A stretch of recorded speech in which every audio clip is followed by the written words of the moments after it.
Okay, the meeting is being recorded. It is June 24th, 2021. It's a Thursday. It is 7:04 p.m. This is the June 2021 full board meeting of Community Board 11 in the Bronx. I can share the agenda when I do that.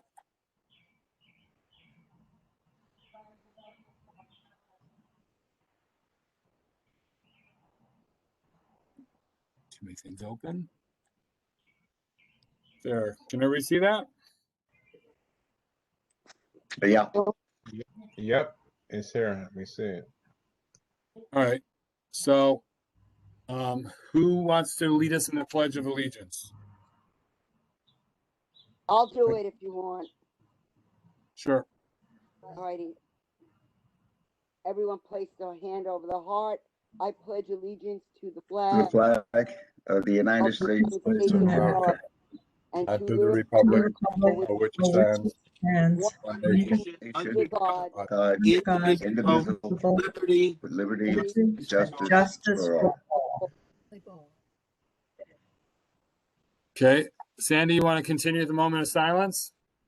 Alrighty, let's have a moment of silence for all our fallen firefighters, first responders, medical personnel, military who are serving overseas and here in this country, for all of the victims of COVID-19 and the victims of racial unrest in the United States.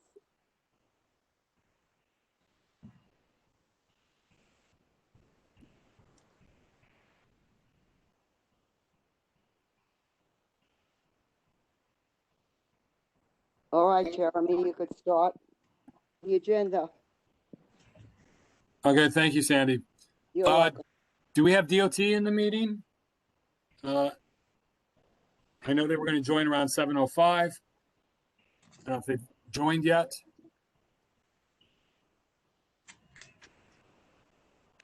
All right, then let's proceed. We could always put them in after.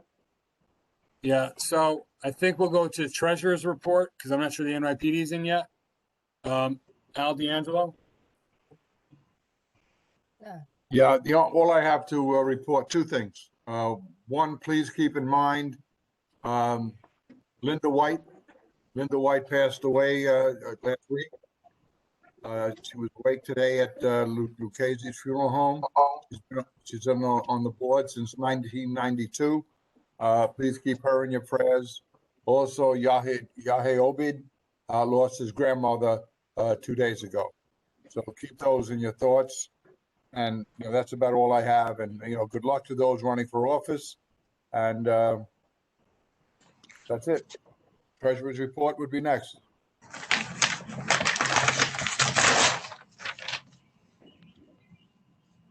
Hi, the treasurer's report was sent to the community board staff. It's a preliminary report. We're waiting on information from the city. Once that information has been sent to me, I will have it finalized. The person that sends it to me may be on vacation because they haven't responded to any of my emails. But I will get the finalized version out as soon as I get the information.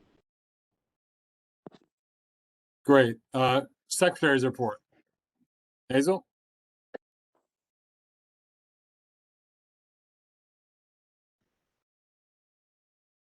Sorry. Hi, good evening, everybody. Good evening. The minutes should have been distributed, and I'd like to make a motion to approve the May 2021 full board meeting minutes. Can I have a second? Second. I don't know who said it. I did. Bernadette. Bernadette. Thank you. Any discussions?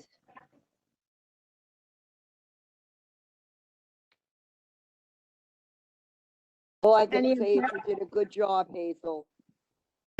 Oh, thank you. It wasn't just me. It's the staff that does it. Thank them. We have the best staff in the world. Any objections? Any abstentions? So the minutes are approved. Thank you so much. You're welcome. Okay, I don't know if DOT's in yet. Yes, they are. I see Nevada in. Okay, are they ready? You said, who did you see, Toronto, Navarro? I saw Nevada join in. Nevada there. Okay, are you ready, Navarro?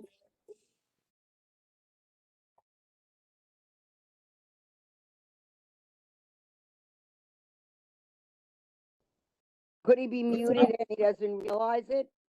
Good morning, good evening, Jeremy. Yes, I'm here. Apologies that I'm using my phone. I'm also simultaneously attending Community Board 12's meeting. So fortunately, I got to do double duty tonight. So good evening, Community Board 11. Thank you for hosting me tonight. As Jeremy said earlier, I'm here to discuss questions that individuals have about the e-scooter, the recently announced e-scooter pilot.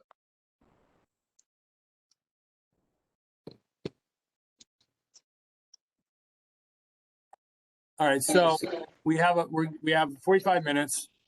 So this was extensively emailed out. I think a robocall went out about this. So there were 2 committee meetings related to this. Really, one committee meeting about this, but then another one kind of was related to it. Please remember, we don't want redundancies. So if you have questions that weren't asked before, please ask those now. It's open to the board. Jeremy, it's Edith. Can I ask a question? Yes. Okay, Novato, my concern is the safety of the community. I mean, we have crazy people riding motorcycles and tricycles, you name it, on the sidewalks. What's going to happen with these electric scooters? They're going to knock us all down. Well, that is, the companies, we are working with the companies in order to, make sure that this is a safe program. One of the things that the companies will make sure is that, there's a speed limit on all these e-scooters. You are not able to ride these e-scooters faster than 15 miles an hour. And in some locations, we might even develop slow zones that will limit the speed of the e-scooters below 15 miles.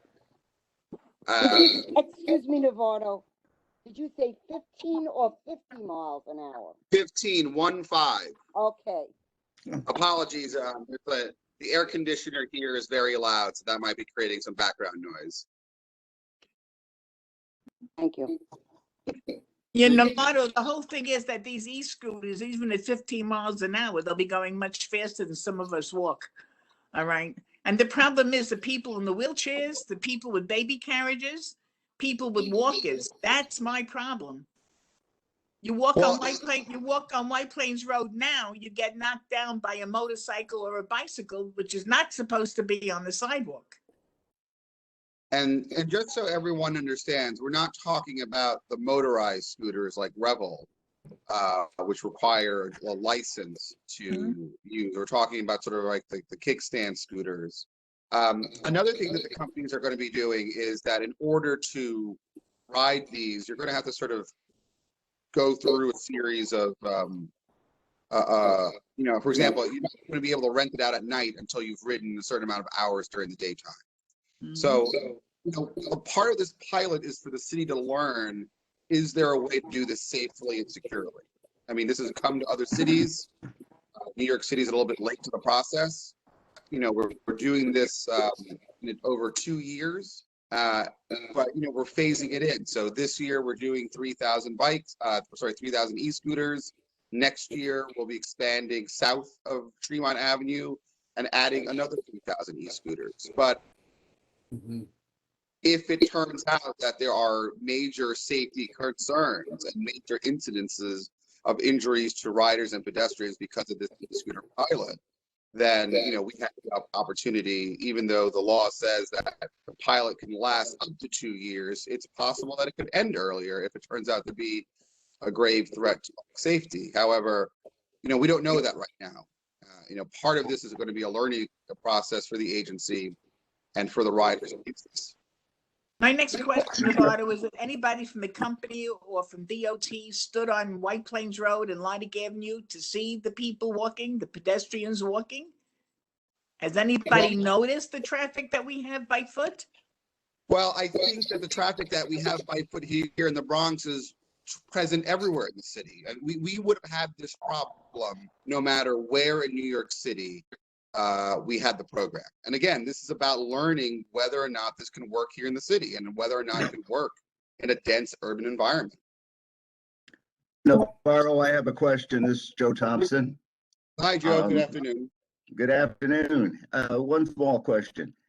How can we identify the cycle? In other words, if there is an accident, if there is an incident, how can we pinpoint the person who caused the incident?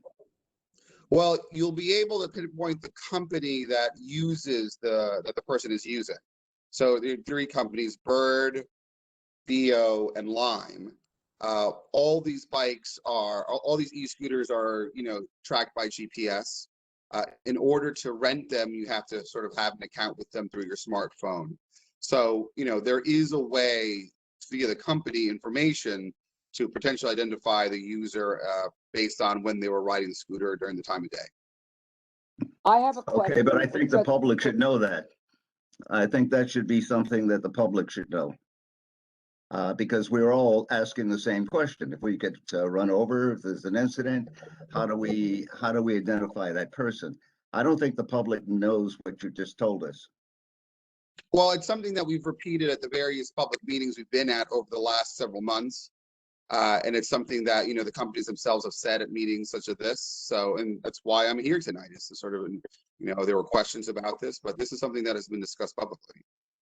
Where are the docking stations going to be placed for these electric bikes? They're going to take up a lot of space and room. So this pilot is not like City Bike. So for those of you familiar with City Bike, the City Bike docking stations tend to be very large, roughly about 50 to 60 feet, depending on where we're placing them. Here, we're not using that model.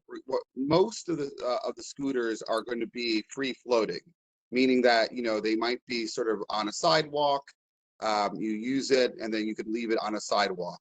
There are several areas where we are creating scooter corrals along the commercial district, so White Plains Road, Eastchester, Gun Hill Road, where we're creating corrals where there'll be designated areas where you could only leave the e-scooter in those spaces. Those spaces tend to be smaller than the City Bike docking stations, and many of them will be on the sidewalk. So we're really trying our best to make sure that the impact of street parking is minimal. Navarro, it's Al D'Angelo. How are you? Hold on. I want to finish Sandra's question. I think she had a follow-up. My other problem is, okay, so now you're taking up space on the sidewalk. How are then the pedestrians going to maneuver? You're taking away some of their space too. What happens if they have a wheelchair or a walker, etc.? So whenever we use the sidewalk, we have to maintain at least a 5-foot path for ADA accessibility. So wherever we are placing these corrals, it'll be on very wide sidewalks. So if it's a standard 10-foot sidewalk, we wouldn't be able to place it because it would end up narrowing the sidewalk beneath the ADA guidelines. All right, but you still didn't answer my question about docking stations. How do they get their electricity? Where is that going to be? No, the docking stations are just an area where you park the bike. There are no docking stations. Okay, you said about where you're going to leave it, but if these are electric vehicles, how do they get charged? The companies will have to charge them. They'll be going around collecting e-scooters that are not charged and replacing them with ones that are charged. But there are no docking stations the way we have them for bike share. Again, it's corrals, areas where you are only allowed to park them. The companies themselves will be responsible for maintaining the equipment and maintaining whether or not they have a charged fleet. All right, Navarro, it's Al D'Angelo. A couple of things. Piggybacking on what Edith had said earlier. First, we lowered the speed limit for safety reasons. Then we went on and did the road dieting for safety reasons. Now we're putting in these scooters. And what's happening is, I know in the city, in New York City, in Manhattan, there's been a couple of fatalities due to the e-scooters. they don't necessarily follow the law, and the police department is not allowed to chase them. So we're having a problem now with the scooters and the motorized bicycles that are in the community driving on the sidewalk. What is to stop them from driving on the sidewalk? And how do we punish anyone who breaks the law, the traffic law? And the second part of that question is, before the e-scooters were put into our community, why wasn't the community spoken to, or why wasn't it brought up before the community, before it was put into our area? In other words, why the community should have a right to say whether we want it or not where the city decides, okay, let's put it here and just put it here. We are the people that live here. I think the e-scooters are a great idea in certain areas. This is a very populated area, and we're having a major problem with scooters. Anybody who comes around can see that. Ask the police department. So Al, the problems in the East Bronx are common throughout the city. So to say that, well, I like e-scooters, but they shouldn't be here, is another way of saying that we shouldn't have e-scooters anywhere. They had to go somewhere. If they're going to hurt people, Novato, if people are going to be hurt by it, then no, we don't. Then we shouldn't have them. Well, again, Al, this is a pilot program. So again, the purpose of this demonstration project is to learn whether or not this can operate here safely. I mean, that's a big part of what we ask these companies, and what we're going to be evaluating these companies is, will you keep the public safe? Will you keep the riding public safe? You know, the companies have ways of penalizing users who break their rules and code of conduct, and, you know, meaning, you know, temporary suspensions of your account, and even permanent removal of the account. But shouldn't the community be advised in advance so they can make that decision whether we want it or not? You know, Al, that's really not a question for me. Those decisions are not made by me. They're made at City Hall. I would remind everyone here that this was a law passed by the City Council mandating that the department come up with a pilot program, and we are following, you know, the letter of the law. Navarro, quick question for you. So the e-scooters, so New York City is not the first major city to have them, right? Correct. We're not the first.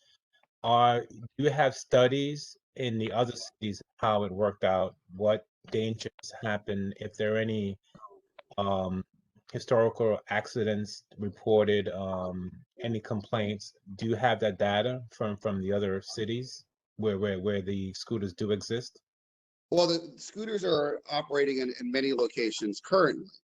Okay. And based on what we've seen in other cities, that's why we sort of tailored this pilot. For example, having the speed limit, requiring the training component, requiring the companies to provide data on users and infractions. Right. So ultimately, you know, we've seen what's happened in other places and what works and doesn't work. But the only way whether or not we're going to know whether this works here in New York City is by actually seeing how it works in New York City.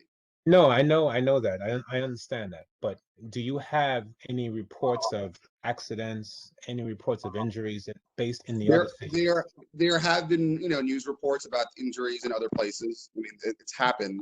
You know, I'm not going to say that it hasn't happened. So, I mean, we are aware of that. And that's, again, why we wanted the companies to, you know, prove to us that they could operate it safely here in the city.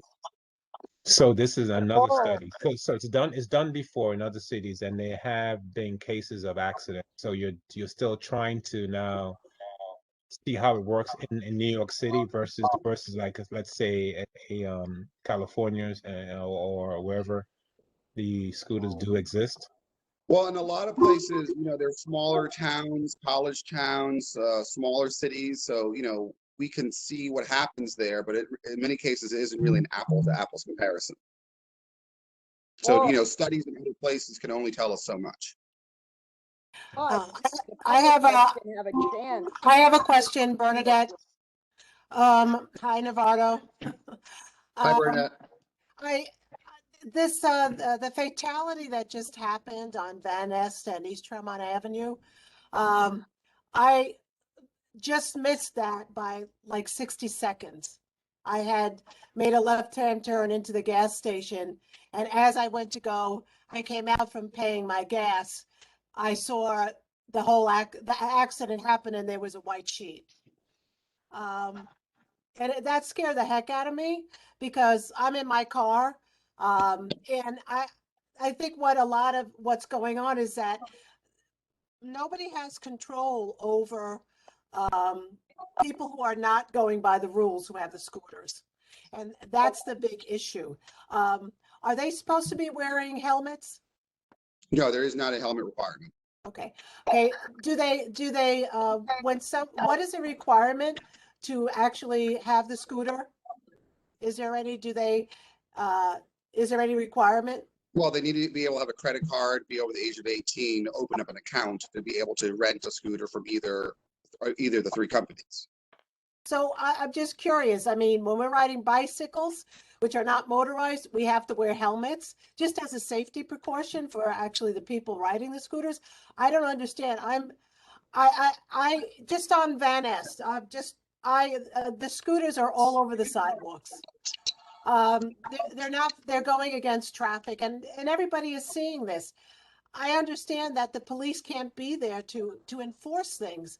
So it's sort of left to the unsafetyness of the people who are walking on the sidewalks, like Edith said. And what has to happen before the pilot gets paused to look at the process? Is it a study for 2 months? Is it a study for 3 months?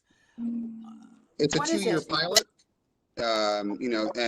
We phased it. So, half the pilot area gets e-scooters this year, and then half gets, next year. So we do have the ability midway through the pilot, if things are,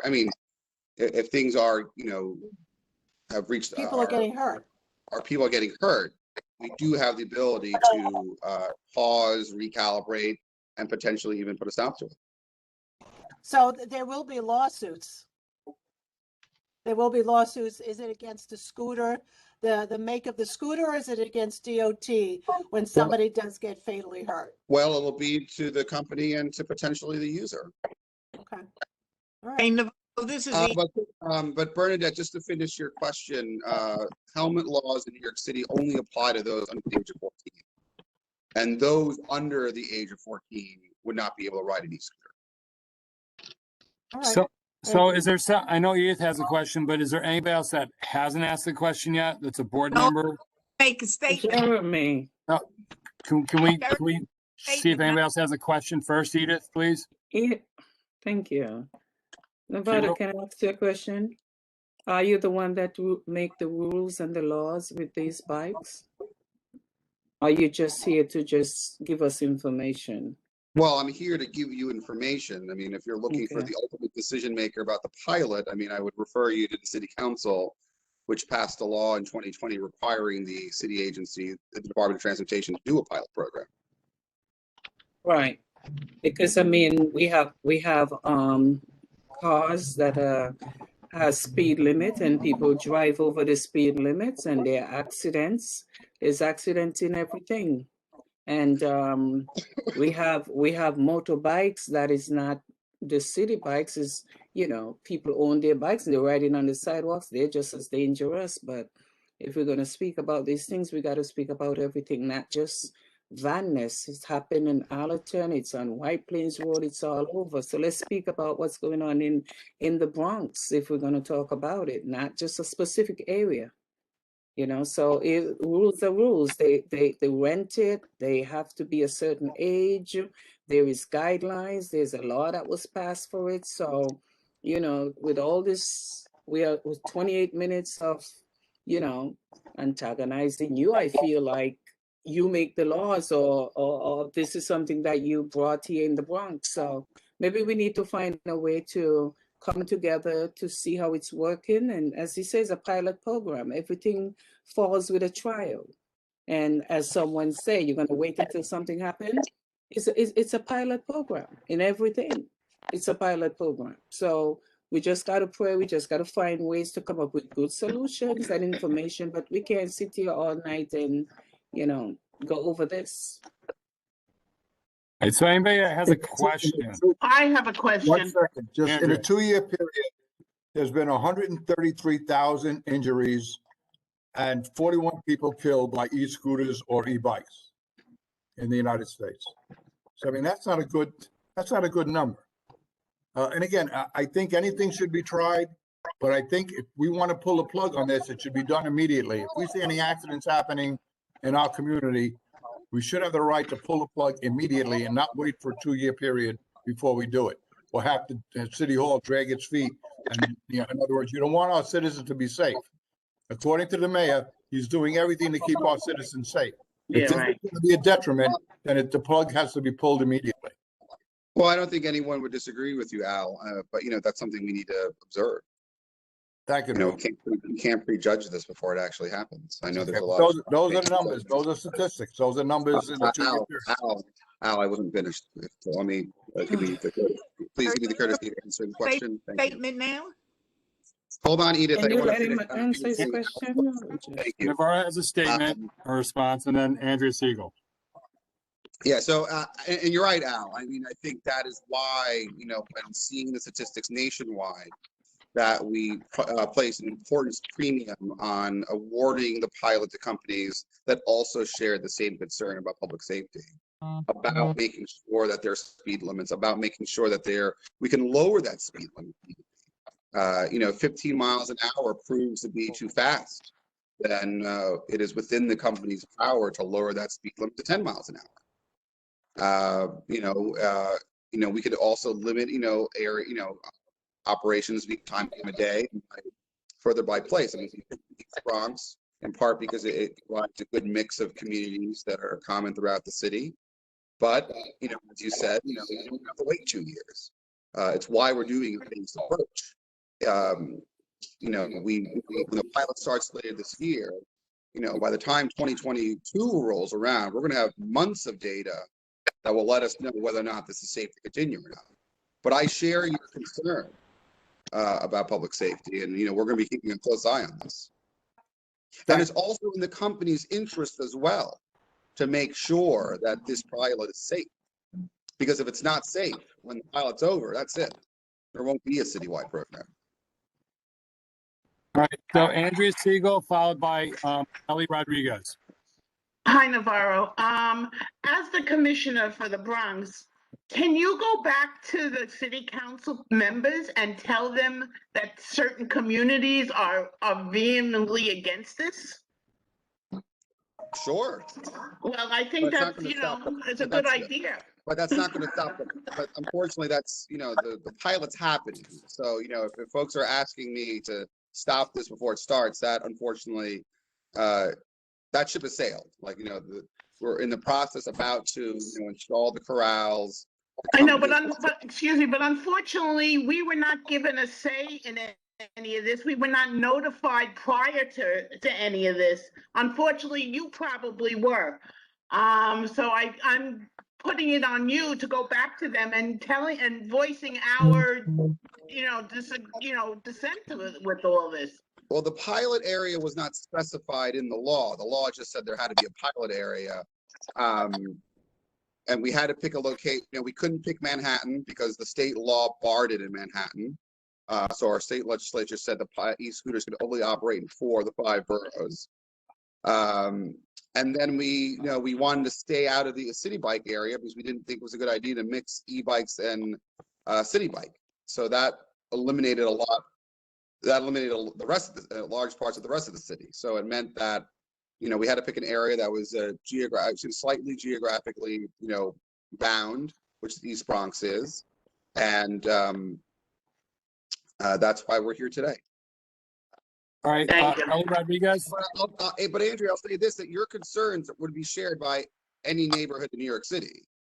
I'm sure if we put this up to a public vote, people would say, I don't want it here, but I want it elsewhere. The reality is the only way we're going to know whether or not this works. I know, but how many people then have to get hurt or injured before you decide, maybe this is not such a great idea in this community? Well, but that's what we're going to find out. I mean, we're going to learn. I mean, I think that we should not. I know, but God forbid it's your wife or your mother or your grandmother. You're going to think twice about it than if it's just me or, or somebody else here. Well, Andrea, considering that I live in the pilot area. I know that. no one can accuse me of not having skin in the game. So We're not accusing you of that, Navarro, at all. I will be not just someone in a professional standpoint making sure that this is safe. I'll be seeing it on the ground because it'll be affecting the streets that I live in and the neighborhood that I live in. So I think there isn't a single person in the agency that doesn't share the concerns of safety, and we're going to keep you a close eye on this. Okay, All right. thank you. Ali Rodriguez. You're muted, Ali. Thank you, Jeremy. Navarro, is there a stated measurement that would indicate whether the pilot failed or succeeded? I'll have to get back to you on that. I don't have that on me, but I will report back to the board. Thank you. Cecilia Smoker, you had something? Yeah, I just wanted to ask, what about the person who's actually riding the e-bicycle? What are the safety precautions you're taking for that? Because they could just be riding and a car could just come out of nowhere, which you know it always happens, right? So what are the precautions you're taking for the rider itself? Well, one of the precautions is that no one will be able to, in order to ride an e-scooter at any time of day, you need to have a certain level of proficiency, meaning that you have to ride the e-scooter during the daytime for a certain amount of hours to prove that you're able to ride safely at night or at times with low visibility. The companies are also going to be hosting events throughout the pilot area to work with communities to teach people how to ride these safely. And at these events, they'll be giving out helmets. Oh, okay. Thank you. Thank you. Anybody who hasn't asked a question yet? Ideally, a question. I have a more of a statement, Jeremy. I'm just very concerned about these type of vehicles. We've had hoverboards. We've had all kinds of different experimental, type of vehicles like this, or motorbikes or motor scooters. And my concern, I'm a mother, I have children, and I've seen them, take them, steal them, borrow them from people who are certified, supposedly certified, and people get hurt and children get hurt. And I just want to make the statement, that's my main concern, that our children in our neighborhoods, our elderly, any individual who is going to be hurt by something like this. So. Okay. Any questions? Because remember, we're trying to keep it to questions tonight, right? So I know one thing that the vice chair and I talked about is that according to the past meetings that DOT had with our community board, our transportation committee, there are a multitude of ways to report the, unlawful or illegal operation, however you want to put it, any problems with these scooters to the companies. So is there any questions left? We do have the NYPD here. No, I still have a statement to make, Jeremy, whenever you allow me. Well, I want to make sure we do have 40 board members. I want to make sure everybody gets a chance to ask a question. Any other board members before we go to Edith? Hi, this is Melanie. Yep. Hi, I just have a statement. I didn't get to make it at the last committee meeting that we had in public safety about this, but I've noticed that with the scooters, they've already come out in certain places, and there's drugs being sold right off these scooters. And I'd like to know, I'm not sure if this was answered before or if someone's asked before me, but I don't think that there's kind of like a search method as to what people are carrying on these scooters, like I've just been driving around and I see people on these scooters. There's a little compartment on the scooter where you can put your belongings, where you can put your helmet, things like that.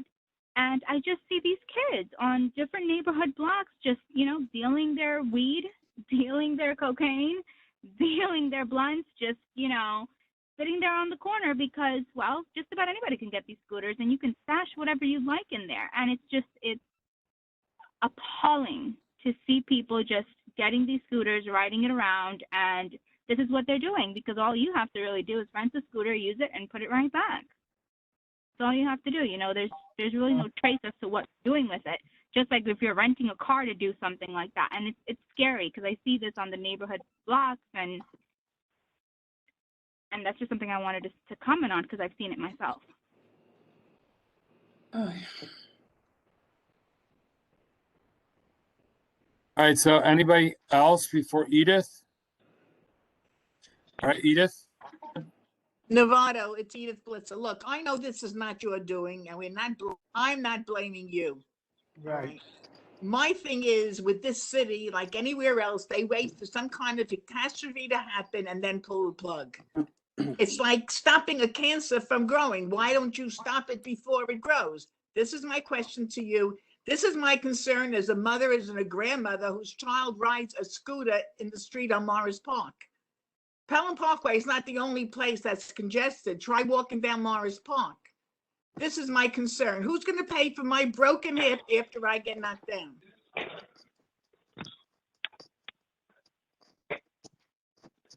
Okay. Well, I'll say that, again, I don't want to prejudge what will happen with this pilot. I mean, I know everyone is very concerned and their right to be concerned, but, we do feel that providing, alternate modes of transportation to people in New York City is a benefit if done safely.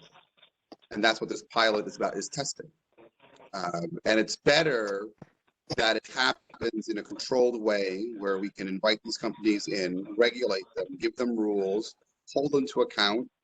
Eli's question earlier about, well, I didn't have the specific, parameters for what we're going to evaluate them. We're going to evaluate them on safety, meaning how many people are injured using them, how many people are injured by them, and also, ridership.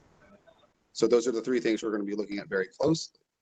I don't have an answer to what's going to happen because I don't know. I don't have a crystal ball. But I do know that we're going to be looking at this very closely. The technology that is used by these companies allows us to track where the rides are happening, what time of day, the location.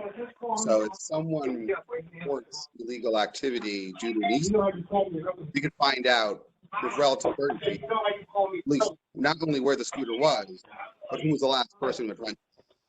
And that provides a method of accountability, not just to the company, but to the user. Because if the user is not abiding by the rules set by the company and by the rules of the road, they're liable to, getting suspended or getting their account revoked.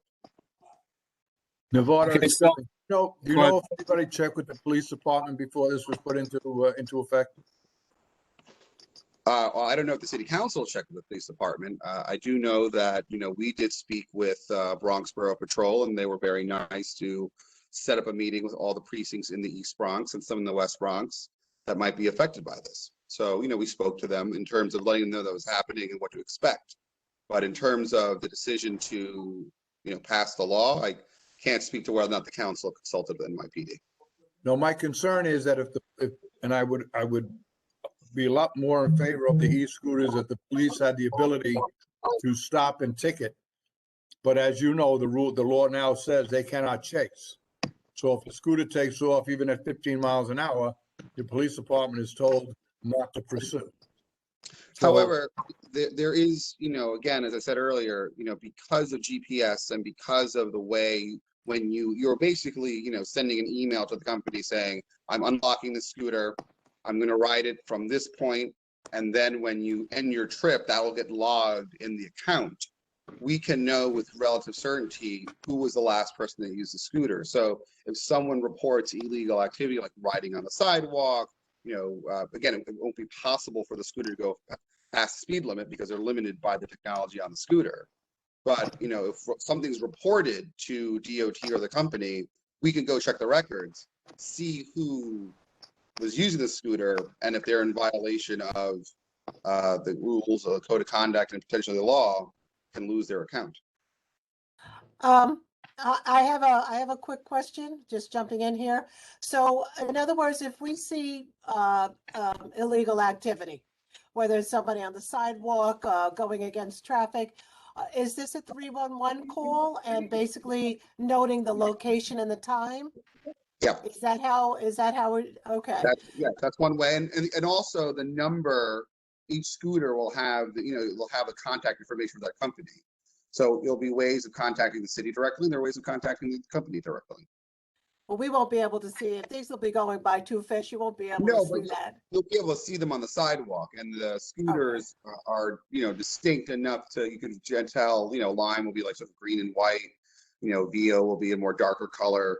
Bird will have a different shade of color. So, you could, I'm not saying it's perfect, but it is possible to identify which company, depending where you are and how fast they're going, obviously, depending, which scooter there are. So if you happen to come across a scooter in the pilot area, you can get the number. We could also provide that to you. It's on the website. It'll, contact me directly. There are many ways that we can get that information to the companies, because again, it's also in their interest to have a program that works, because if it doesn't, then there won't be a scooter program going forward. It's not safe. Okay, unless there's anything else, that will conclude our question and answer with Department of Transportation. So thank you, Navarro. Thank you for coming. Sure. And again, the ability to ask me questions doesn't end tonight. Many of you I know have my contact information. You could also call my office if you have more questions. I encourage you to reach out to me, to reach out to my office. Yeah, and Concerns, questions, and we'll be more than happy to answer them and figure out a way to make sure that this is safe for everybody. Thank you. Thank you. Thank you, Navarro. All right. So we do have a member of the NYPD here. I don't know if there's anything the NYPD needs to announce or any questions for us. No, I'm good unless you guys have any questions. I have a question. Go ahead, Bernadette. So Sergeant Rubin, how do you feel? What is your opinion as an officer about moving forward with enforcement with this? I think, inquiring minds want to know. Okay, I mean, like the gentleman earlier said, it's a law that actually was passed by, by City Hall, and, we didn't have a say on it. But, what I can tell you moving forward, I mean, we're still gonna fight for this. We're still gonna do enforcement initiative when people are actually not abiding by the BTL laws. All right, we're gonna try to, as an NCO sergeant in the command and in your community, I'm gonna try to do my best to educate people on and promote safety. Because at this point, that's what we can do. We can't. It's already in effect. It's gonna start. So we're gonna have to find a way to work and make it safe for everybody. As far as, like I said, violation and stuff like that, you still have to abide by the BTL laws within the city. So if one of my officers or myself observe somebody violating the law, obviously that person can get a summons. But we all know the rules and regulations that we have when it comes to chasing these e-bikes, these motor scooters. We can't really chase them, but if something happens in our eyes and we actually can't stop this person, that person for sure will get a violation for what's going on, for the violation. We'll get a summons for the violation. Sergeant, this is Ali Rodriguez. Sergeant, have you been given a briefing on issues to look for, concerns that might arise? Say it again. I couldn't hear you. Speak a little louder, please.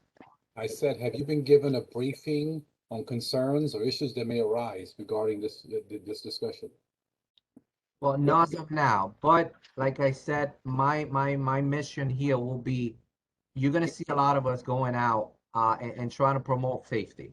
Majority of the time, our traffic agents, traffic officers within the precinct, they go out and they try to educate people whether they crossing the street, how to be careful crossing the streets, and how to abide by these rules that we have when it comes to BTO laws. Sorry, this is we're being told that this is a pilot program. So I'm just wondering if you were informed of what some of the guidelines are going to be looking for to determine whether this project is a success. Yes, yes. It sounds to me like we're approaching this based on our own good judgment of what's good and what's fair, not necessarily what they determine are indicators that this project will be a success or failure. Yeah, well, the companies met with every precinct recently, and they kind of gave them the overview of how this thing is going to work. But then again, as far as people following the rules and everything else, that's a different story. That's when we come into place. But yes, we will debrief of some of the rules and regulation that this company will have to the riders. So, but then again, like I said, we're just gonna have to move forward with this and then see if what we can do to actually promote safety within our community. Fair enough. Thank you, Sergeant. All right, you're welcome. Okay. Unless there's anything else. Yes, I have a question. If you have a scooter on the sidewalk and you get the number, are we to call the precinct or 311? Well, what I suggest you to do is it's not a police emergency. You can always call 311 or call your direct NCO for the area. And it will be a better response when it comes to that. Because the way it works, if you call 911 for something like that, it goes in priority. No, 311, not 911, 311. So yes, 301 will be the best bet and your NCOs for your respective area. Okay, thank you. You're welcome. Okay. Unless there's anything else for the precinct, we thank you very much, Sergeant. Okay. So that would go to, I think we got through the secretary, they got the executive board reports, that would go to my report. I want to say a few things since I haven't had time to publish. Hopefully my video is working. So getting some, let me mute everybody. Sorry. And we might have to disable the chat, just so everybody's aware. So starting in April, I've been taking some time off, much needed time. Prior to that, I've hardly taken any time off throughout the entire pandemic. And as a result, I know I went over my legal accrual limit. So I basically, I lost 14 hours, or you could say I volunteered 14 hours of my time last year. And let's see, as many of you are aware, public meetings cannot be held remotely starting tomorrow. So we will be going back to meeting in person in the fall or over the summer if you're a committee and you choose to meet over the summer. So I had Harriet reach out to Einstein. They don't know what they're going to allow at the moment. We're not the only community board that maybe has these issues. Actually, we're pretty fortunate. We have Maestro's Caterers is going to host us in September. I can tell you other community boards do not have that luxury and basically do not have a meeting space. Other community boards don't have a meeting space in their office even for committee meetings. So let's just be thankful. We are special here in Community Board 11, and there are some other things I could say. I don't want to waste up too much time. I think Al mentioned about Linda. Unfortunately, I am putting her bio up on the Community Board 11 website as a result of that. There are other things. I'm going to share a fact sheet for FOIL request. We have a new FOIL website, which I think John mentioned at the last meeting or one of the meetings. And I'm publishing minutes for my district service cabinet meetings. So unless there's any questions, ideally let's move on. We got a heavy load tonight. So let me share the agenda, see where we were at last.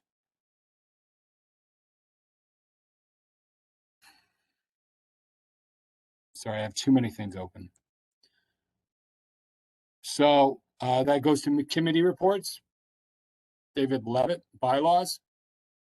Good evening. The bylaws committee met on June 7th, and we considered 3 changes to the bylaws that were distributed in the minutes in detail, but I'll just review them very briefly here. One was to add a conduct statement to every meeting agenda. This is the conduct statement that you're familiar with, that the board voted on a number of months ago. We just tidied up some of the language. The next recommended change clarified speaking time at the gallery session. And also the committee recommends that the presiding officer at the full board meeting, which is the chair of the board, be allowed to grant the speaker 3 additional minutes. This is something new, but we thought it was appropriate and in line with the long-standing policy, unwritten policy of the community board, but is standard within Robert's Rules of Order that the presiding officer at a meeting can grant additional time to a speaker. The third recommended change has to do with clarifying the amount of time that elected officials can speak at full board meetings. This is not new. This is really codifying what we have done for many, many months. And it'll become a part of our bylaws if the full board agrees. So per our bylaws, these changes are being presented tonight, but they're not being voted on tonight. So I'll ask if there are any questions about these proposed changes. Does anybody have any questions? Okay, there being no questions, I'll just inform the board that the bylaws committee will be meeting in September to consider a new bylaw change recommended by our chair, Al D'Angelo, that the treasurer serve as we have to work out the details, whether the treasurer is serving as the co-chair of the leadership committee, or if it's really a contingent position if the chair of the leadership committee, which is the vice chair of the board, is unavailable. So we'll work out those details and present that at our September meeting, but that won't be voted on until the following month. That concludes my report. Thank you. Okay, thank you, David. So, economic development, Joseph Thompson.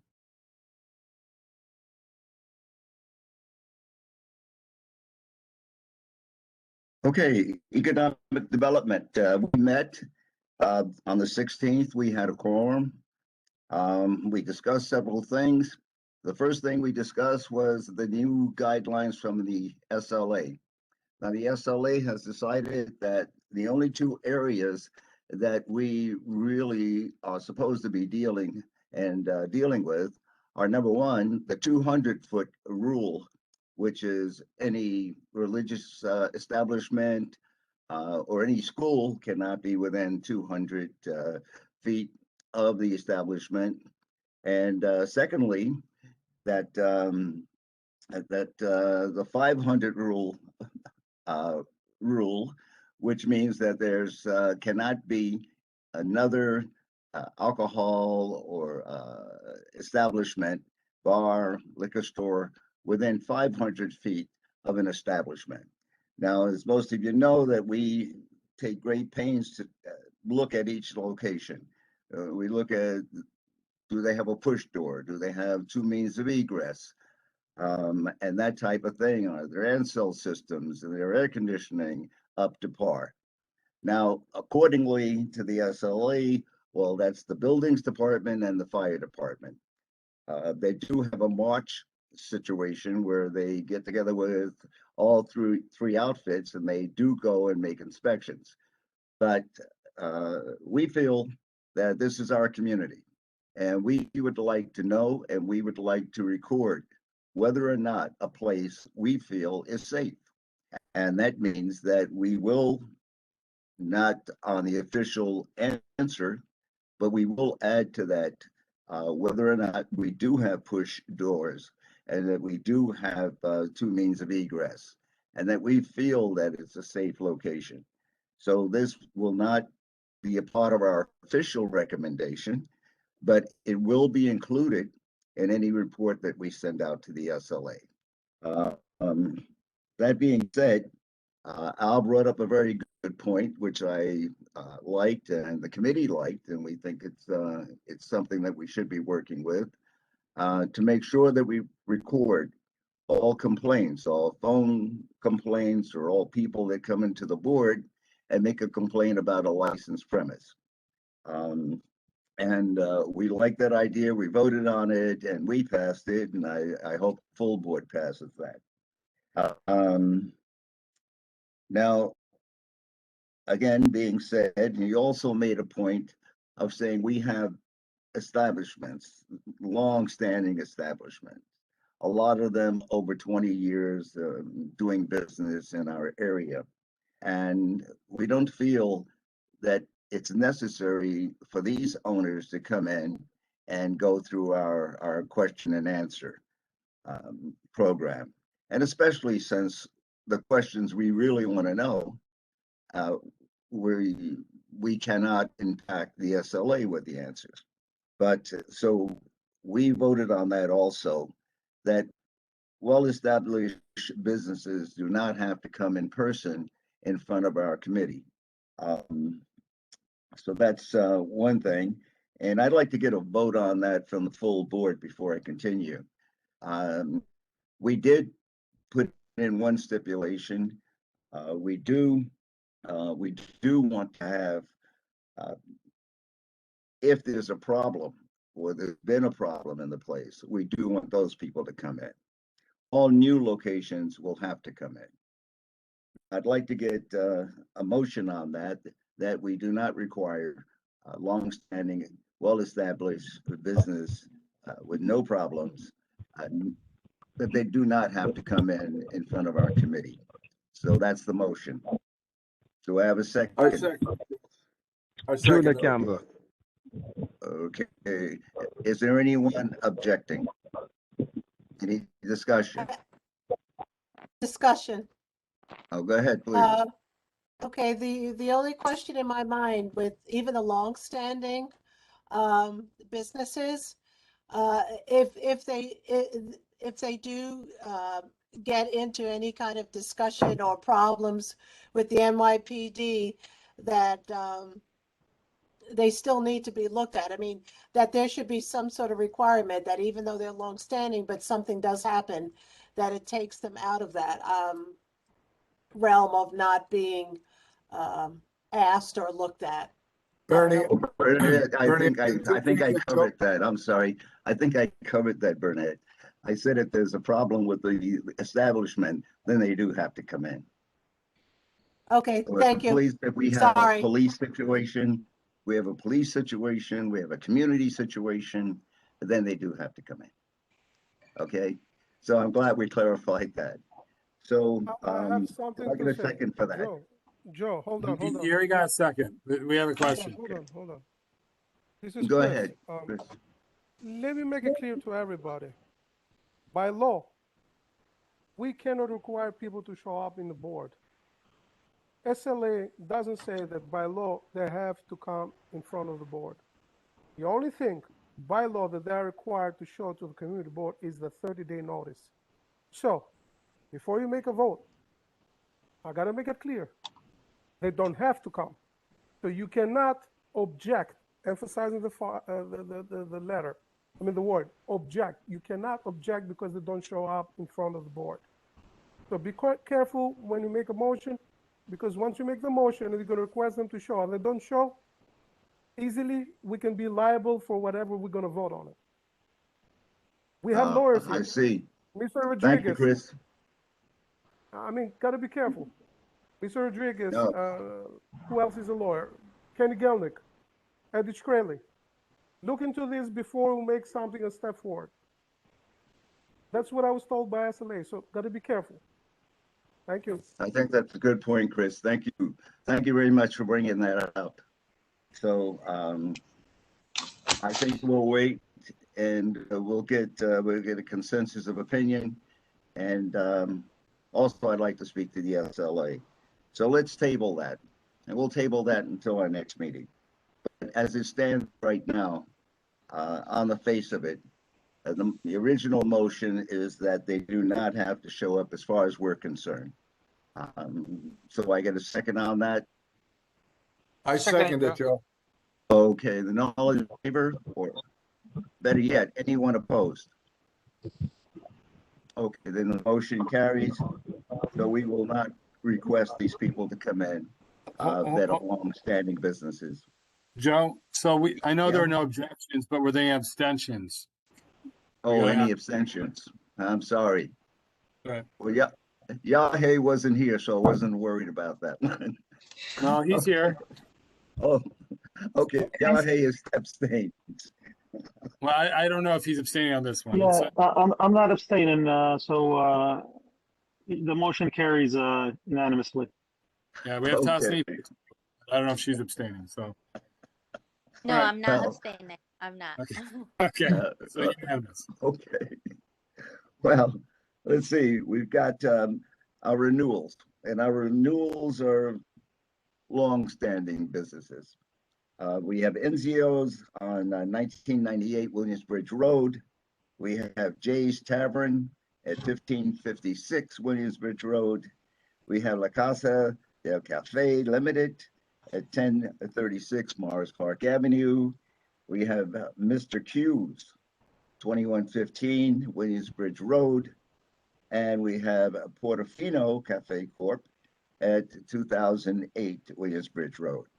These are long-standing businesses. We have no problems with them through the board, nor do we have any problems with these locations from the police department. So I make a motion, we have no objection to okaying these premises. I'll second. It's Joanne. Hi, Joe. Anyone opposed to this? Are there any No. abstentions? Yeah. Joe, did you have one more? Morris Park Inn? Did you mention that already? You may have. That's a new business. That's new. These are long-standing businesses that we're going to go to next.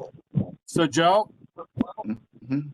so Yeah. just so everybody's aware, somebody brought to my attention a buildings department issue with Williamsbridge Road, 1556 yesterday, that is worth exploring. I'm not sure it's worth objecting to the liquor license yet, but it's worth exploring. I will be following up on that issue. Well, Dave's Tavern, I don't think the police have anything against that. And Yeah, they no, I are a understand. long-standing business. Yep, no, I know. I just want to put it out there for everybody, all right? Okay, I do know in the past, years ago, there was a big problem there. But over the years, I would imagine they've cleaned it up because we haven't really gotten any complaints. And I think there are no complaints at the board on this either. So They cleaned it up substantially, Joe. yeah. So Yeah, no, somebody raised the concern. I just want to make sure everybody knows, just for the record, that I will be following up. I was actually supposed to speak with DOB, Department of Buildings, earlier today about it. I just got sidetracked. So I will follow up on the issue. That's all. Okay. Okay, the motion passed. Now we have two new liquor licenses applications. One is JR Primo's Restaurant Corporation. That's at 698 Allerton Avenue. That's right on the corner of White Plains Road and Allerton Avenue. They've had a restaurant there for many, many years. We visited when we still could visit and do things there, but we saw no problems at all with that. With that as a new business, again, it's been there for years, and I guess they changed ownership. And the second one is the Morris Park Inn, which is right across the street from the community board headquarters at 1024 Morris Park Avenue. I passed by there the other day. They've got a little thing outside. They became a plus, I think, for that corner and that section of the area. Do you agree with that, Al? It looks pretty good there. Absolutely, Joe. They've been an asset to the community. Yeah. So, and we had no problems with that. So I have no objection to that, and I'd like a motion of no objection. The motion. Okay. So this is all voted in committee, right? So keep going, Joe. It's live. Oh, okay. So the motion was that we have no objection to the Morris Park Inn, and that we have no objection to JR Primo's Restaurant Corporation. Do I have a second? Second. Okay. Are there anyone opposed to this? Are there any Joe, I'm abstaining. abstentions? Yeah, he's abstaining. Yeah, Hayes abstaining. Okay, now as far as that's concerned, I just want to make it clear. that we're not just going to go by the SLA rules. When we finish our report, if we see something that we feel is dangerous or problematic, we will include that in our report to the SLA, just to be clear and just because we have to protect our community. And that's the end of my report.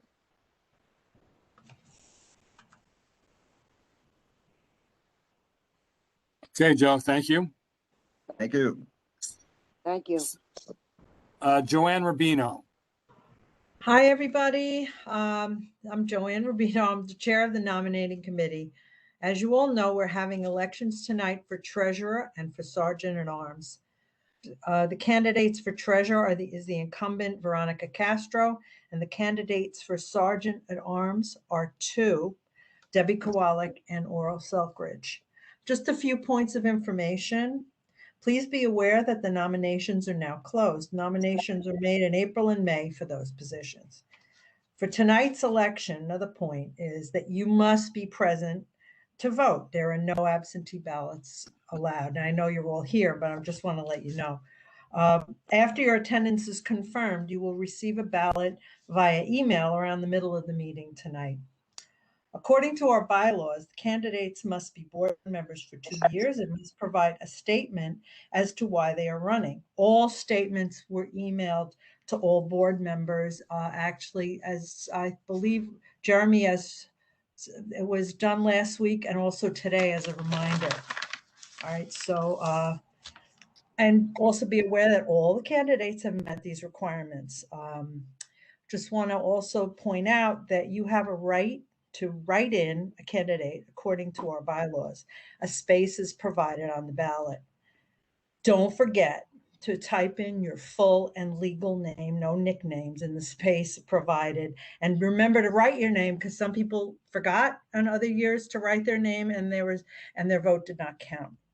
Also, be aware that all votes will be made public in the June 2021 full board minutes. Lastly, I'd like to invite any of the board members to ask questions of the candidates. So if you have any questions, please state them now. Any questions? Joanne, Yes. I have a question Yes. for you. What's that? What happens if someone is calling in? How do they get a ballot? Well, they have to check their email. The emails, it's going to be sent to their email, not in this, not on WebEx.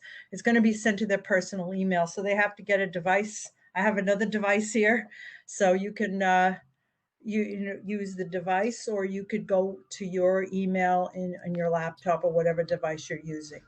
Oh, so you're telling me that I won't see it on my iPad. I'm going to have to go to my iPad. No, you're going to have to go to your regular email, your Gmail, whatever it is, and it will be sent to you middle of the meeting sometime. It'll be announced. Any other questions? Basically, as soon as everybody's done with questions, as soon as Joanne's done with her report, I will email out to everybody for the email I have on file for you. If you have any Right. questions, Also, are you going to do a roll call for attendance? we can do that. For the most part, unfortunately, now that the remote, this is our last remote meeting. I feel like I've got it down pat. There's only one person I want to know if they're in the meeting or not. They did tell me that they weren't sure if they're going to make it. But that aside, I will email out the ballot, and if anybody has problems accessing it, let me, Chris, or Harriet know. Okay, but what about it if we don't know who the? Well, this is your opportunity to ask the candidates questions right now. And also, all the statements were emailed out today and last week about why they want to run and so forth. So that's something, that should have been paid attention to, I suppose. Joanna, I received that. I'm just saying it's not everyone you know by name. I see. So you're not familiar with the individuals that are running? Not Or everyone. maybe other people might. Is that what you're saying? Not everyone. No, Okay. I think Not familiar with the face. I think it's a good idea for everyone to introduce themselves. I don't mind. talking about it. Is, you know, I'm running. My name is Oral Selkridge. I'm the one who's running for Sergeant of Arms. And my bio, maybe everyone has got a chance to look at it. I look at everything. I think that we just need to know the face because Jeremy Okay. did send out the email, so There's we the face. just okay. So I mean, I know Oral. The other names I'm not too familiar with. Can't figure out who the people are. Well, you Right, just Okay. Well, Debbie is here tonight, and so is Veronica. So their faces should be right on your Zoom, your WebEx. I'm sorry. Okay, I think Debbie just opened up. So Veronica just opened up Castro. Okay. Yeah, so Okay. so besides waving, do you ladies want to talk? Just so it's, if you don't mind. Hi, I'm Veronica Castro. I've been the treasurer for Community Board 11 for the last 2 years. I have enjoyed doing the work for the treasurer, and I will continue to do the work as best that I can for both the community and for the board. And I've been on the board since 2015. Thank you, Veronica. Debbie? Hi, I'm Debbie Kowalik, and I've been on the board, I think about almost the same amount of years, maybe just a little bit less. But I've been doing many things within the community for many years. I've always lived in the Bronx, but I've lived in this area for the past 30 or so years. Thank you, Deb. Okay, are there any other questions to the candidates or any general questions to me or to Jeremy? Well, if that's the case, I conclude my report, and I guess you could send out the ballots now, Jeremy. Yeah, I want to know if Diane Norris is in the meeting. I don't think she is, but if she is, if she could, I only see one phone number caller in and doesn't look like her number. Oh, Joe So- Baker called in, man. That's his phone. No, I already took care of Joe. I got Joe. Like I said, I basically got everybody but Diane. And then one person already told us they were going to be excused. So, all right. So then I got everybody, and I will send out the ballot, and then let's turn it over to. So the rest of the meeting, we do have an elected official in here, so we try to give them the floor at the time that they're in. Yahe, I know your leadership is up next. Do you mind ceding the floor to? I see one council member in. I don't know if we have anybody else in at the moment. Is that okay with you, Yahe? Yes. Okay, Councilmember Fleet, would you like to introduce yourself? We give you 5 minutes. So I don't know if somebody wants to time him, but we give him 5 minutes. And then you can answer as many questions, 4 questions thereafter. So you have the floor. Perfect, sounds good. Well, thank you so much for having me. I'm Councilmember Oswald Felice, and it's an honor and privilege to join all of you today. Councilmember Oswald Felice, I was elected in March and re-elected earlier this week. I just want to provide some updates about what I've been up to for the last 3 months. So after getting elected, the very first thing that I did was bring the New York City Sanitation Commissioner to the district. We toured areas including Fordham Road and also Allerton. I've been in contact with our Sanitation Commissioner to make sure that they are providing the services that the people of the Bronx deserve. We need clean streets, and I'm going to be making sure that we're getting the services that we need. As council member, I have going to have a lot of priorities, including housing, education, and also public safety. On the education aspect, proudly allocated $600,000 to a school named Capco on the Webster Avenue area of the Bronx. They're going to have a state-of-the-art sound and video lab in the rooftop. It's the first and only school in the city of New York to have a rooftop sound and video lab. We also brought $1 million to NYCHA, Monterey Houses and Murphy Houses, so they could have security cameras on every floor and also new lighting. We're currently working with the Speaker of the City Council to see if we could get an additional $3.5 million so that we could have security cameras on every single floor at the Parkside housing projects. Legislation. Earlier this month, we extended the Right to Counsel Act. The Right to Counsel Act guaranteed lawyers to individuals facing evictions, but the initial Right to Counsel Act didn't cover every single zip code. Earlier this month, we actually extended it, and now, regardless of what zip code you live in, you will have access to a free housing lawyer who will defend you in an eviction case. 3 minutes. Thank you. And now my office. So we opened our office about 2 weeks after taking office, early March, early April. Our office is in the same location that now Congressmember Torres had it at, which is Fordham Road and Hoffman Street. 573 East Fordham Road, right in the corner of Fordham Road and Hoffman Street. My office is open 5 days a week. My office is your office. If you have any issues related to housing, I'm a housing lawyer. You'll be coming to the right office.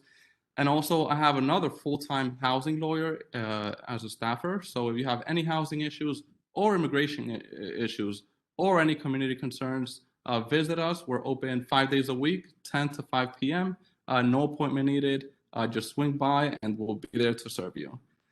And again, my office is your office. Anything you need, reach out to us. We're very, very, very accessible. And I think that concludes my remarks. Thank you all for having me. I'm looking very, very forward to working with all of you. And actually, before I conclude, we're going to be working very closely with the Department of Transportation. The streets on Allerton Avenue, they need a lot of work. They need to be paved. I spoke to many senior citizens who said when walking home with their walker, they actually have to take the longer route because due to the fact that the streets need to be paved, they are afraid to trip and fall and get injured on that corner of Allerton Avenue and White Plains Road.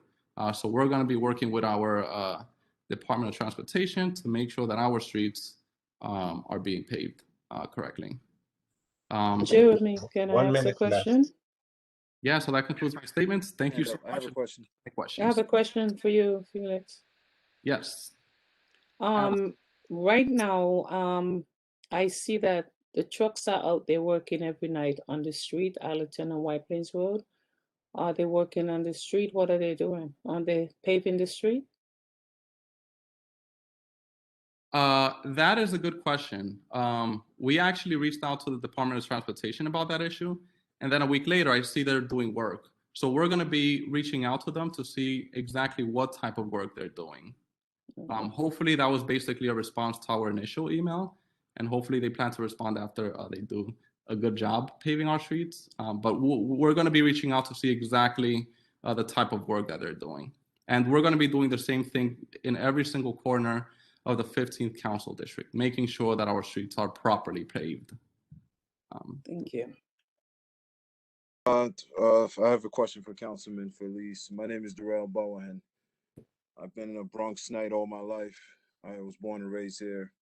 The question I got for you, Mr. Councilman, yes, we're all willing to work with you.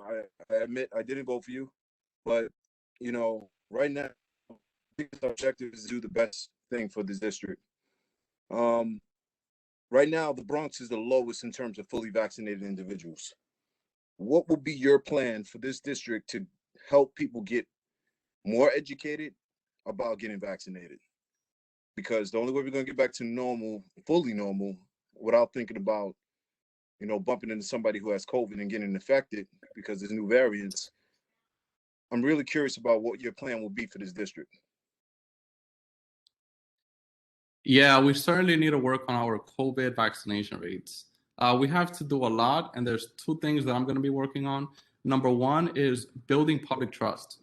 Just a month ago, my mom called me and told me, super randomly, she told me, Oswald, have you been vaccinated? You shouldn't get vaccinated. I don't trust that vaccine. So we need to work on building the public trust. There's, you know, you can have a billion shots. If people don't trust it, if people are afraid to take it, you know, it's not worth what it should be. So we need to build a public trust. We also need more mobile vaccination sites. I'm going to be working with the mayor of the city of New York, so we could have additional vans in busy areas and, you know, in every single corner of the district, so that people could get easily vaccinated. So building public trust, but also increasing access to the vaccine. So I think the biggest challenge I'm gonna have to say is gonna be some of the NYCHA buildings, some of those areas, in terms of you know, getting vaccinations. It's gonna be, I think, it's gonna be an uphill battle to educate certain parts of our district's population, and we all know how challenging that's gonna be, because you know the rates are still significantly low in our district and the Bronx. So what more specifically would you do for those most hit and affected areas of our district? I think we should target them specifically. We should have the mobile vaccination sites. But on top of that, we should go even further. We did door knocking for the census. I think we could do the same for the vaccination. Go to meet people where they're at. You know, some seniors are afraid to leave their home due to the coronavirus pandemic. We should be door knocking in those areas and going to their home and getting them vaccinated. We should be doing everything possible to keep the people of the Bronx safe. Ellie Rodriguez, you had a question? Thank you, Jeremy. Councilman Felice, over the past 4 years, a lot has happened as far as legislation to increase the rights for renters. Not enough is being done to protect the rights of those interested in purchasing a co-op. Would you be in favor of supporting a bill, a co-op transparency bill, that would require the co-op board to grant an interview to a candidate looking to purchase within 45 days? If they don't offer an interview within 45 days, that application should be deemed accepted, because a lot of co-op boards use this as a mask for discrimination, hoping that the person will go away because they're not getting an interview. So would you be in favor of a co-op transparency bill? Certainly interested in learning more about it, and we should do everything possible to, you know, deter discrimination, whether it's age discrimination, racial discrimination, gender, sexuality. We should absolutely do everything possible to deter that type of behavior. I'll certainly be interested in taking a deeper dive into that bill, but we should be taking every single route to make sure that we deter discrimination, and that definitely seems like one good approach. Well, I would be more than happy to provide you with information regarding that issue. Yeah, absolutely. Yeah, reach out to my office, send information out. I'll be more than happy to sit down with you and talk about that, and also other approaches that we can take to, you know, deter that type of behavior. Okay, thank you, Councilman. Okay, anyone else? Yeah, Jeremy, can I say something? Yep. You're number 3. I just wanted to say thank you to the councilman. I'm part of the Allerton International Merchants Association, and on behalf of the community and the merchants, thank you very much for taking care of the streets on Allerton and White Plains. Also, you're welcome to join our meeting. Come by and reach out to the merchants at information. Thank you again. Yeah, Veronica, you were breaking up there, but I'm sure we can, whatever you need to transmit to the council member, just let me know. Okay, thank you. Okay, anyone else? Fourth time's a charm. Otherwise, that's it. And also reach out to me. I want to meet with all the merchants at Allerton, see how I could be helpful, how I could continue to be helpful. So reach out to Hazel has raised her hand. Okay, Hazel, you're number 4, and then if we follow the agenda for once, that's it. Well, actually, Veronica beat me to the punch, because I was going to thank the councilman for working on Allerton and White Plains Road. You know, we have Beth Abraham Hospital right there on Allerton and Bronx Park East, and we have a lot of people in wheelchairs that that utilize the avenue and crossing that street. And I know for a fact because I had hip surgery and I stayed at Bronx at Beth Abraham, and it was chaos trying to cross that street with all the bumps and holes, and it was just a nightmare. So I want to join Veronica in thanking you for doing the work that needs to be done on that specific stretch of Allerton Avenue. Yeah, thank you so much. And yeah, there's actually a building, the one almost right in the corner of Allerton Avenue on White Plains Road. I think it's not 620, but almost right in that corner. I'm going to be also reaching out to that landlord because I passed by that area about 3 times this week, and there's a mountain of garbage. And I could only imagine the rodents that brings. It's the building almost in the corner of Allerton Avenue, White Plains Road. We'll be reaching out to that. That's 690 Allerton, 690 Allerton. And if you want to know anything about that slumlord, I will be more than happy to let you know. Yep, absolutely, absolutely. And also, last comment, I drive around the district every single day and night. And I'm always taking notes, whether it's the streets that need work or our schools or garbage dumping, which is a big problem in many different locations, including on Park Avenue. I'm paying close attention to all those issues, and I'm going to be working to resolve each and every one of them. Thank you very much, council member. Yeah, thank you for having me. So now we'll turn back over to the committee reports, unless there's another elected official in the meeting. Yahay Obid. Hello, the only thing I have for everybody is we spoke about it at the leadership committee meeting, and it's having co-chairs for each committee.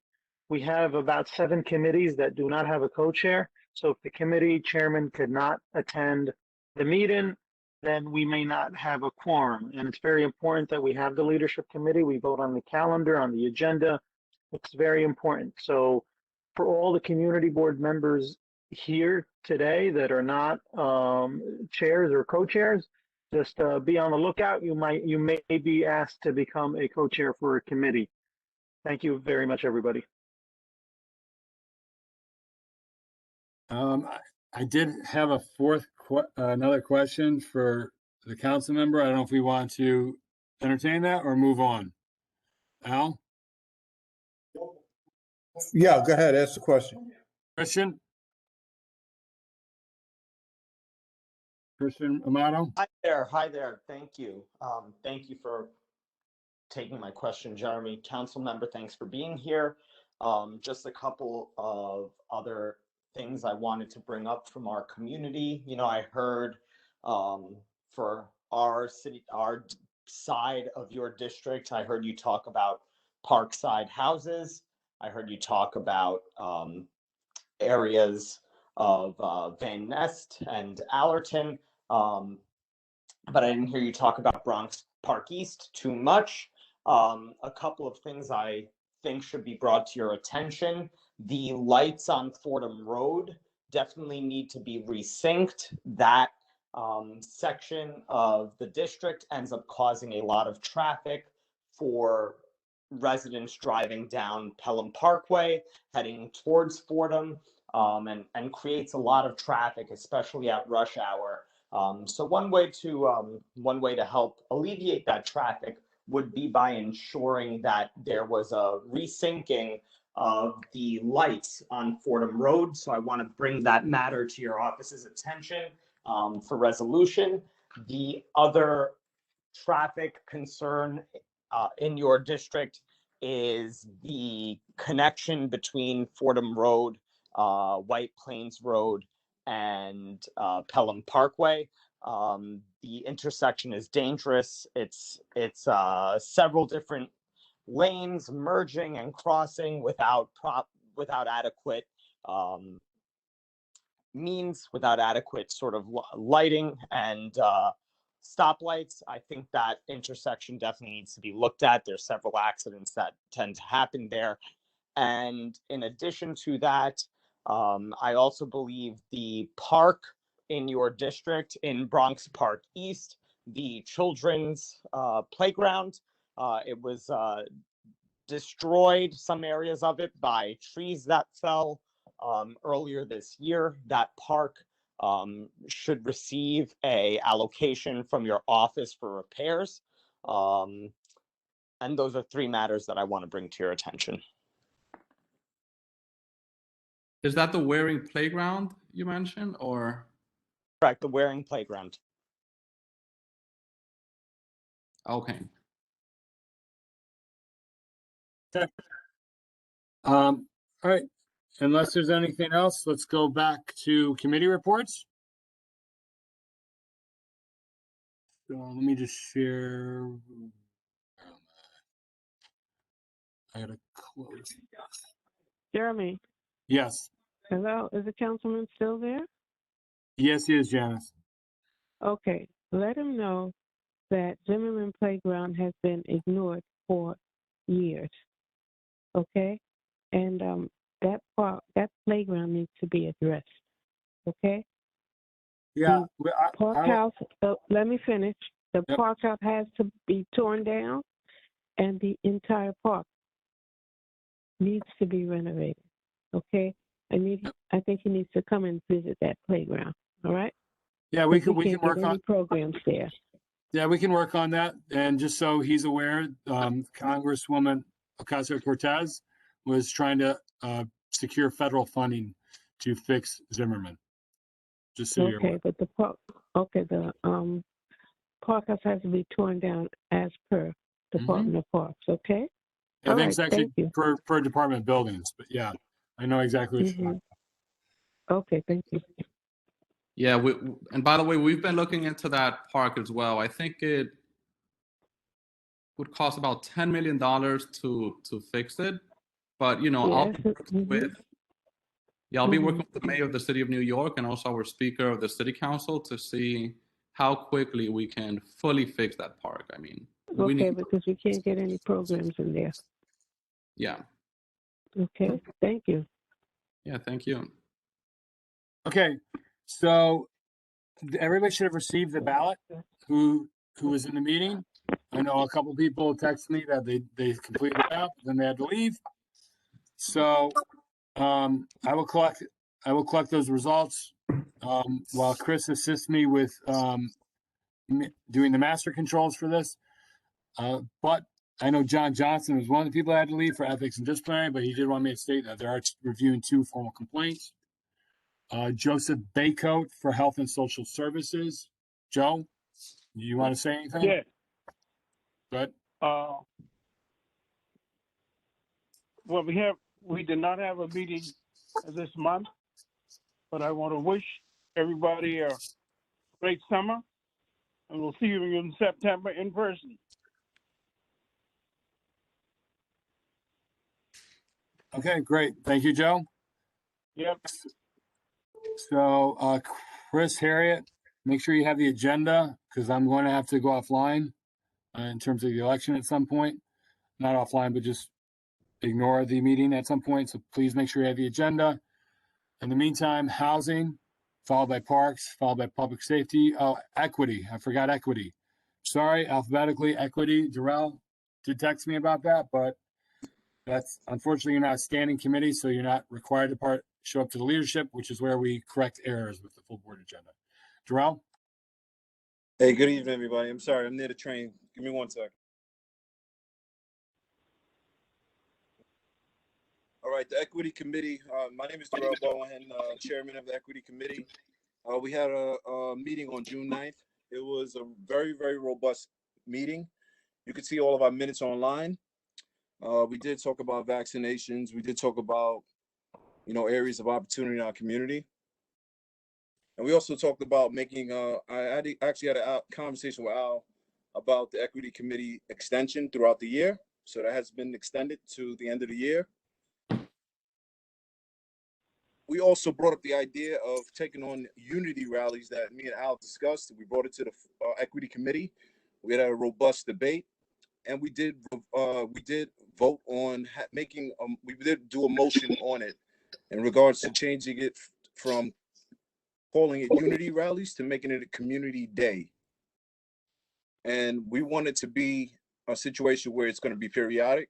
It could be seasonal, at least once a year or no more than twice a year, where we're really engaging our community to unify the community as well and to make it inclusive, because we do have, you know, very, very diverse cultures within the confines of our community.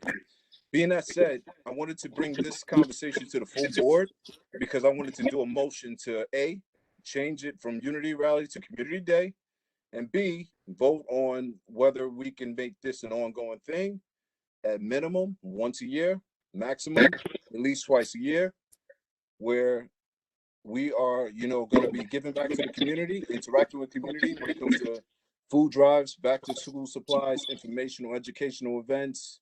It'll be something that's going to really engage the community, and it'll be piggybacking off of what Al started. And anybody want to, you know, have any discussions about that? How's the board, you know, full board feeling about that? And I'd like to do a final vote. Yeah, Darrell, make it we good. spoke, and when we spoke, you had mentioned to me about the changes that the committee desired. The only reason I like the word unity is because it shows that we bring everyone together. When you say community, communities are divided sometimes. So when you say unity, it sort of brings everyone together. It brings all, you know, it shows a community unity, however you want to phrase it. I like the word unity to be in there somewhere, so because it shows, as Pastor Gooden says, we are better together. And I think that's something that we should use as a, if we can steal his phrase, I think that's a great phrase to be used in whether we change it to unity, community rally or unity rally. But I think that should be our motto, better together. I like the word unity to be instilled into that, but that again, I will defer to the committee. That's what you're there for, to make recommendations, and I'll go along with whatever the committee decides.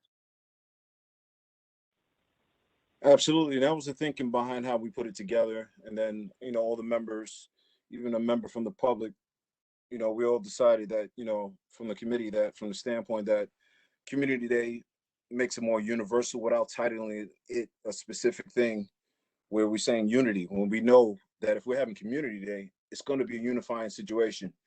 You know, we have whites in our community, we have blacks, we have Africans, we have an Asian community, we have Albanians in our community. So this will be a unity in a sense, and it'll be you know, inclusive for everyone. So that's the whole idea behind it, without even giving it a title. Community Day is this, it's a big gathering for everybody, you know, and we'll make use of a situation where we're actually engaging, you know, people that's in our community that feel that, you know, their board is not really there for them, you know, so to speak. So that's why I want to open up this. But I'd like to see it expanded, you know, throughout the Bronx if possible, then throughout the city, and then maybe ongoing. I think it's a grassroots. We're not talking. We're not throwing out racial epithets. We're basically bringing us together rather than dividing us. And I think that's something that we have to do throughout the entire city, not just in our area. So we have a community day in Community Board 11. Possibly we'll have one on Bronx Park East. Maybe we'll have one in Pelham Bay, so that we can get people from different areas to join. I made a mistake picking Orchard Beach. I thought it was a perfect location because the parking was easy and there was plenty of space because of COVID. Problem being, people had trouble getting there. We also had threat of a thunderstorm. People stayed away because they were afraid they would have caught on the beach in thunder. I got a call that night from Mike Benedetto, who texted me saying, "I'm here. Where are you?"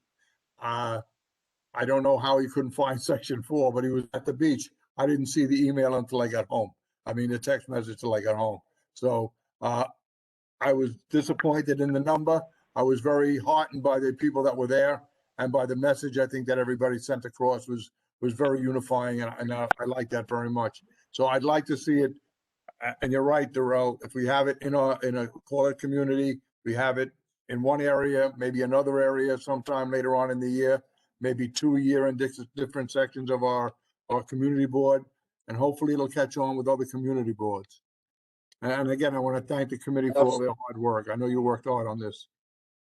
Absolutely. It'll be a unifying moment, and hopefully it'll be a trendsetter for other community boards to follow. And, anybody that wants to say anything right now, that'll be great. But I do want to do a motion to pass it.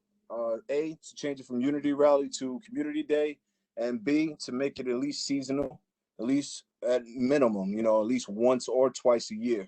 I think it's feasible to start out. All in favor?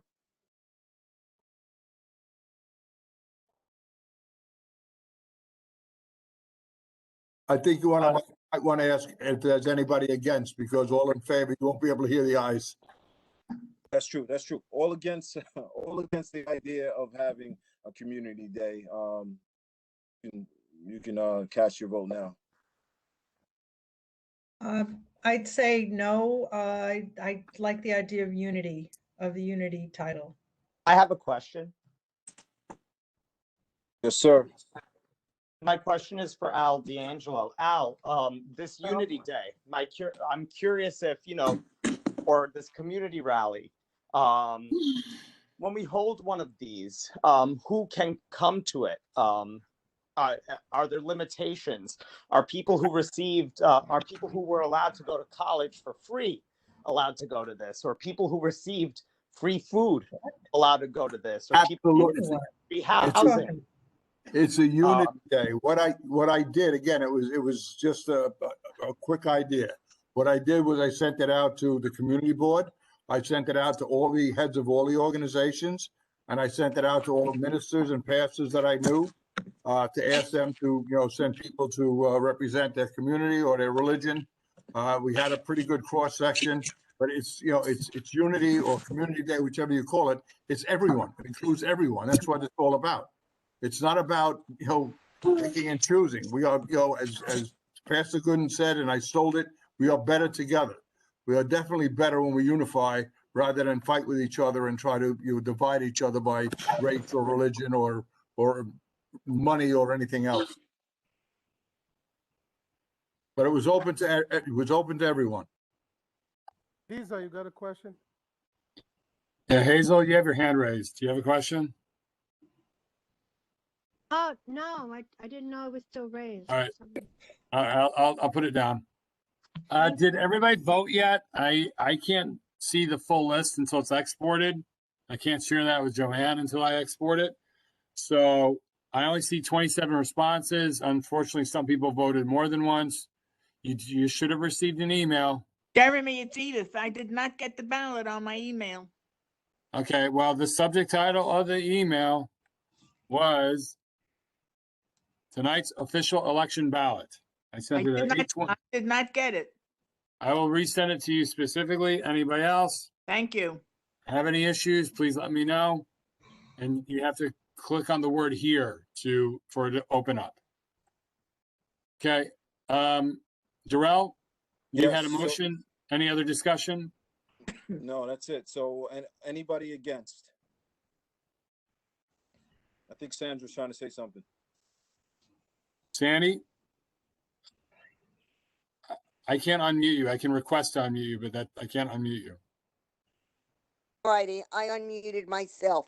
I would like to keep it as Unity Day, just as Al had stated and gave his explanation for. So it's like 3 against? That's Joanne also against, if you didn't put me down. I also would like Unity Day. I also like Unity too. I'm against the name change. I want to keep it as Unity Day. If you're qualified as human, you're invited. You could even bring your dogs or any other animals with you. It's open up to anyone. Also would like it to stay as to be Unity. Why can't it be Community Unity Day? Or why just can't it be Community Day where, we're not classifying anything? No, Al has a point. A community doesn't mean that it's unified. So I'm suggesting why not combine the two and call it Community Unity Day, bringing the community together. A community is not always together. So any of the people that are opposed, would that be a satisfaction? I don't know, Darrell, can we entertain the people that are opposed if they would like that? Would you like that? I mean, the opposition is just to the name, Jeremy. That's what I Yeah, think no, it no, is. I understand. I'm just trying to bridge a compromise here. Yeah, we could do that. Community Unity Day. All right. Okay, Sure. that's good with me. So the motion is to approve us doing this ongoing at Al's request or the board's the equity committee's request. I would say at least once a year or minimum once a year, max about 2, just to see how this thing goes, and then we move from there. So, anybody against? Good, we're good. All right, that's a compromise. Community Unity Day. All right, we're good. We're good. We're good. All right, motion passed, right? Yep. Unanimous at this point. All right, thank you. Thanks, everybody. Thank you, Chris or Harriet, whoever's sharing the screen. That's me. Thank you, Chris. Housing, Hazel? Still don't got enough votes yet, just so everybody's aware. Hi, can you hear me okay? Hello? Yes, Hazel, go ahead. Yeah, sorry, yes. Yep. Well, we had a meeting on the June 22nd, this past Tuesday. Please forgive me, I did not have time to write up the very short minutes or draft minutes. As has happened within the last, I don't know, 3, 4, or 5 housing committee meetings, I did not have a forum. Thank goodness we didn't have anything to vote on. And I want to thank Richard Reynoso for showing up. I think Joanne had a death in the family and Janice had to work. So you were greatly missed. This was the first time that I can remember we had a joint meeting with Community Board 12. And our guest speaker was Michael Sharp from the New York City Department of Finance, who made a very informative presentation on homeowner benefits. For those of you that know Michael, he really knows his stuff, and the amount of information that he has is really tremendous. And if everybody were to take advantage of it, we'd all be saving a lot of money. He also does a really good one with tenant benefits. I spoke a little bit about the Emergency Rental Assistance Program, which is going to be expiring on June 30th. This is where you can get up to 12 months of back rent paid. My office is helping tenants and landlords with the applications. And what you have to do is just call up and make an appointment. The minutes were the meeting was recorded and it will be put on our YouTube channel as soon as, we can get that done. I really, really need to stress. It was done yesterday, Hazel. It is published already. Okay, thank you.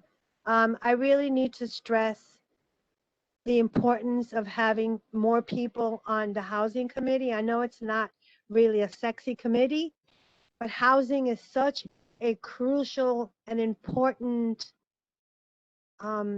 factor in our community. I mean, we have a lot of tenants, we have a lot of buildings, we have a lot of landlords, we have a lot of homeowners, and everybody needs help and information. And, I can't, thank goodness that I've never had to vote on anything, but, if it ever happened in the future, I would not be able to because we only have 4 people and not all 4 people show up at the same time. So for all of our new community board members, please, please, please think about joining the committee now that we can meet in person starting September. If I can bribe you with refreshments, cookies, candy, baked goods, or anything, I will do that as long as I get people to come and join the committee. Janice and I would really, really appreciate it. Thank you so much. Hazel, I just want to let just everyone know, everyone must serve on at least one committee, preferably two, but everyone, there's some people on our board that are not on any committee. I will appoint them to a committee if they don't choose one. And hopefully the new people coming on will choose a committee. And Hazel, right, every committee should have a working group so that they can get things done. So if people do join up, I will assign them to a certain committee. So can you send out the committees to people so they can have it? Because I questioned that. I did send a letter to Jeremy about that. Needed to, to know more about the different committees that is not being spoken about more. So can you please send out that email, Jeremy? I don't know. When did you send that? Sorry.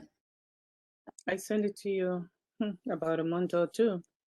Okay, I don't recall it, but sure. I mean, our bylaws, which are on our website, give a description of each committee. And you can also look at our YouTube videos for the recordings for some of the meetings that have for some of the committees that have been meeting to get a better idea of what actually is entailed. But it was not effective. Jeremy, why don't you just cut and paste from the bylaws committee and just send that out to everybody? This way they have an idea what the committees are. Okay, and then while I have everybody's attention, I'm going to go through and list the names of the ballots I have. And unless you don't want me to, but I know some people aren't exactly used to the new technology. So I'm going to run through the names of the ballots I have because I have like 5 of them without a name on them. So somebody screwed up somewhere. Let me mute all. Is that John Johnson I have, Hazel Muir I have, Ken Gelnick I have, Andrea Siegel I have, Christian Amato I have, Joanne Rubino I have, Lisa Soto I have, Deborah Kowalik I have, April Francis I have, Albert D'Angelo I have, Darrell Bohan I have, Naomi Pemberton I have, Veronica Castro I have, Tasneem Al-Jayusi I have, Shred Hannon Purnam I have, Keith Ramsey I have, David Levitt I have, Natalie Medinez I have, Naomi Pemberton, Richard Reynoso, Oral Selkridge, Sandra Unger, Sylvia Mazzella, Valerie Babb, Ellie Rodriguez, Daisy Rodriguez, Junior Campbell, Joseph Thompson, Yahe Obid. If I didn't call your name, that means you didn't submit a ballot or you didn't do it properly. Jeremy, I just sent it to you. I don't think I signed it. Yeah, that's part of the directions. So I would like to be hardline about this stuff, but I understand that some of this is new for some people. Jeremy, I lost you in the beginning, but did you say that you got mine? Yes, but I don't have Edith, so if you could please do it again, Edith, and make sure you type in your name. There's a section, the very first block below says type your full legal name and the space immediately below. So you have to do that. Otherwise, it's not going to count. Okay. Parks and Recreation, Lisa Soto.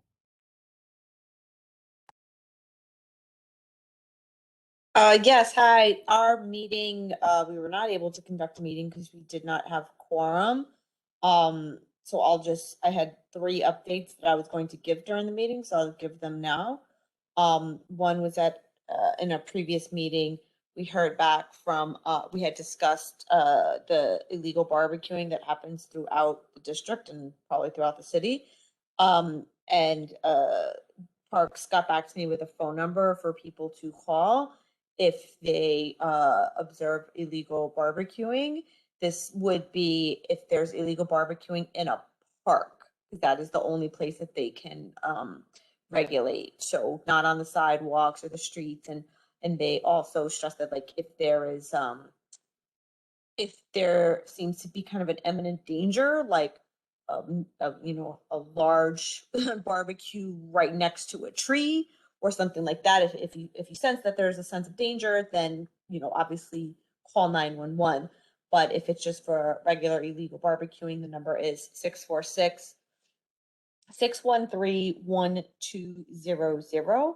They've also posted signs that say no barbecuing allowed throughout a number of parks in our district.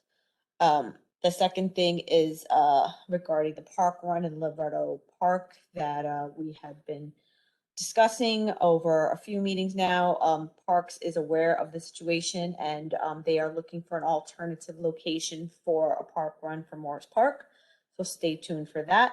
And the third update was Zimmerman Playground. We had requested an official estimate on how much it would cost to rebuild their park house. That was forwarded to their capital division by the commissioner's office to get an official quote. So hopefully we will hear back from that relatively soon. So that is all. Have a happy summer, everybody, and enjoy your parks. Okay, public safety, Veronica. Hi, we did have a meeting. Crime Prevention Officer Tyrone Medeiros joined us. The minutes will be available soon. Thanks. Okay, transportation, Rabbi Fuchs. Jeremy, can I just jump on for public safety? Yeah. I just wanted to remind everybody that we are having National Night Out Against Crime this year, and it'll be in the same location on Lydic and Bronx Park East inside the park, and it's going to be held on Tuesday, August 3rd. So I'm hoping everybody shows up. I will be bugging everybody to come and participate, and invitations will be going out soon. Thanks, Hazel. Okay, Rabbi, Transportation Committee. Hello. So minutes were submitted, and we're still talking about our bikes in the neighborhood and those little motorbikes that are in the neighborhood. And besides that, really nothing much to say. Have a great summer. Okay, that concludes committee reports. Then we'll hand over to the gallery. Camelia from the Morris Park bid. Yes, hi everyone. Do you hear me? Yeah, who's timing her? Who's gonna play? Jeremy, I'll do the timing, but how long are we giving them again? 2 minutes. 2 minutes? You got it. If you want to give a 30-second warning, it's up to you.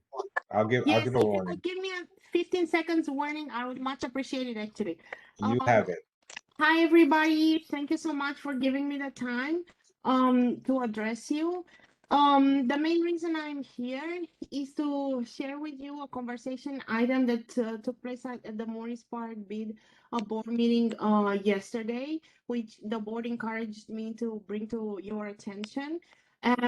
We would very much like to revitalize and reactivate a green spot that's in the community that has been used as a green space years ago, but has been lacking some attention and love and care lately. I'm referring to what was called the Morris Park Seniors Garden, which is essentially a community garden located at 1000 Sackett Avenue. It's kind of at Sackett at Colden. We looked into the property documents for this space, and it is technically part of the sort of DOT custody as an unpaved area of Sackett Street. There is a beautiful history of senior citizens that has been cultivating this space. There is a wonderful article in the Bronx Times from, I believe, 2006, the last information I got, with a giant zucchini grown there. However, many of the people that were put a lot of effort there moved or relocated or are too senior now to take care of it. There is only one Edgar, one senior citizen. He lives in Parkchester also, but more recently also Morris Park younger community residents that are working there. They are wonderful, talented gardeners. They grow vegetables. 15. Oh my God. All this to say, the Morris Park bid met with the Parks Department with their Green Thumb program, and we would very much like to form a group of volunteers and see if it's possible to reactivate this space. I have a little flyer. Excellent, thank you. Yes, but I will put it up. So we just wanted to bring this to your attention and hope we have your support. Finally, tomorrow, okay, I will stop. That's Amelia, I will this is talk to Joanne. you. I will talk to I you. have a question for you. Control of the This market. is Joe Thompson. All right, hold on, everybody. Yeah, Chris, one can you mute at a time. everybody? Mute everybody, Chris. All right, never mind. So I heard Al, then Joanne, then Joe Thompson. Yeah, I just want to let Camila know that the Morris Park Community Association runs that garden. So I will sit down with you, talk to you, because Edgar has been running it for the last 2 years, but we need more usage in the garden. So exactly, and we want to support that. Yes, right. yes, So I will talk to you. We'll work it out. Wonderful. Okay? All right. Okay, Cornelia, this is Joe Thompson. What I wanted to ask you was, being with the Economic Development Committee, and especially with certain some of our members, we'd like to sit in, or at least one of our members sit in on your next board meeting. In the next board meeting, I do not think so, but in the annual meeting, absolutely for sure. Please remember, the Morris Park Biddies is an organization of people who pay money. They pay an additional tax to be bid members. So, and the board is elected by these people. So to an extent, we do have public participation. And in our case, we actually had the chair of the Community Board 11 as our member. And then the last meeting, actually the board, since he's no longer a business owner, the board wanted him to continue to be part of our board as a Class E non-voting member. But our annual meetings, they are open to the entire community and to the public. I always advertise them in the Bronx Times, on our website, and everywhere. Okay, The annual thank you meeting very will much. be in November, probably November 15, Joe.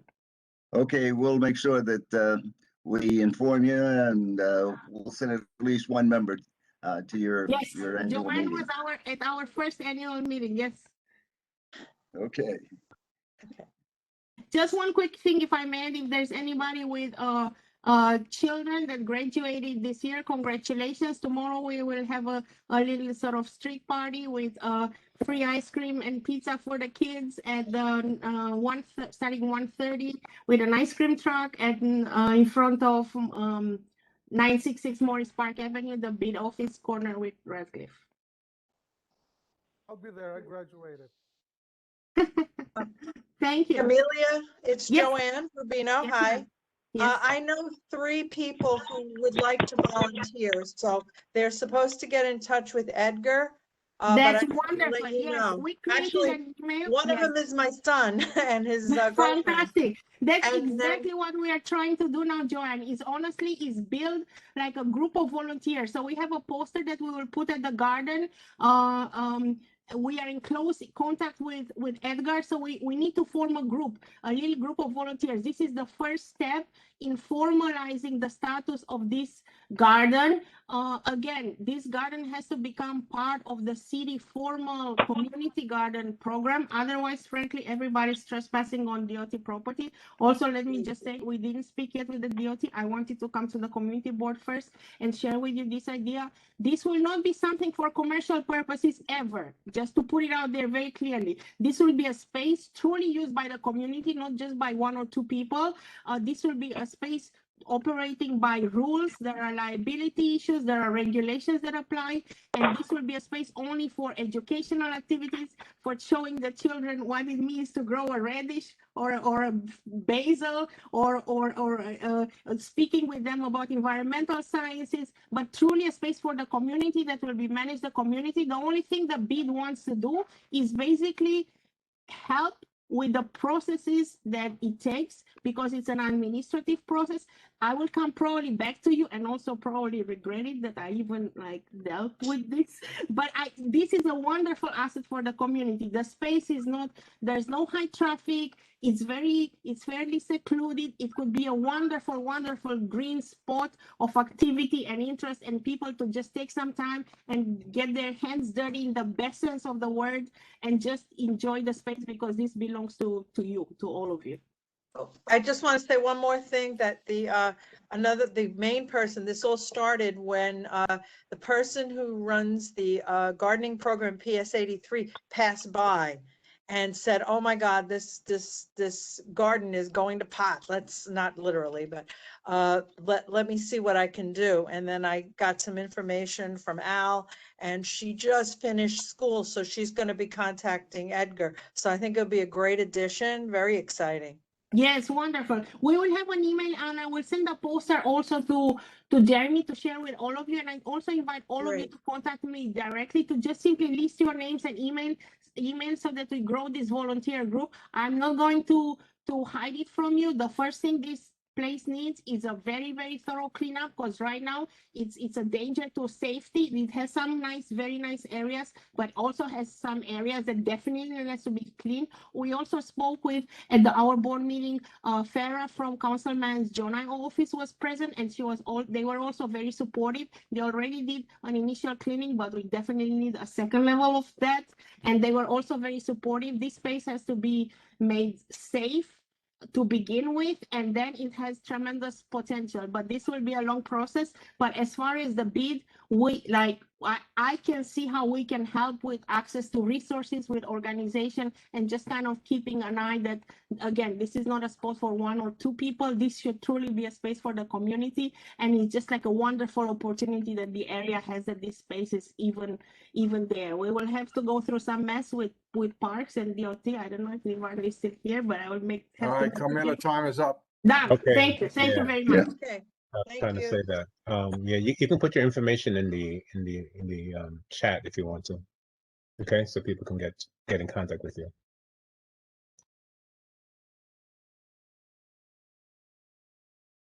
Okay, the Chris, next can you? person. Yeah, the next person is Miss Ellie Gumas. I apologize for not pronouncing your last name right. You did Gumas. great. Thank you so much.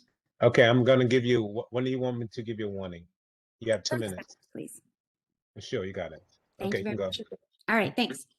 Hi, as mentioned, my name is Ali Gumas. I'm an outreach coordinator at the Department of Sanitation, and I work immediately with curbside composting program. So those are those brown bins that you got delivered to your neighborhood a few years ago. And earlier in the pandemic, the program was paused indefinitely. We were told on Earth Day this year that it will be resuming this fall. I'm here presenting mainly because there's one huge difference in the program, and that is not everybody who has a bin right now will be getting service. Starting this round, starting in August, you will have to sign up to receive service. We're doing this to be a little bit more efficient about our routes. We want fewer empty trucks running around, and we also want to be serving the people who want this service. It also gives us a chance to better explain what we're doing. I heard earlier lots of concerns about rats in the neighborhood, especially through a lot of garbage left on the street. One of the #1 ways to get rats to mitigate your rat problem is to stop giving them food via plastic bags that they can eat through.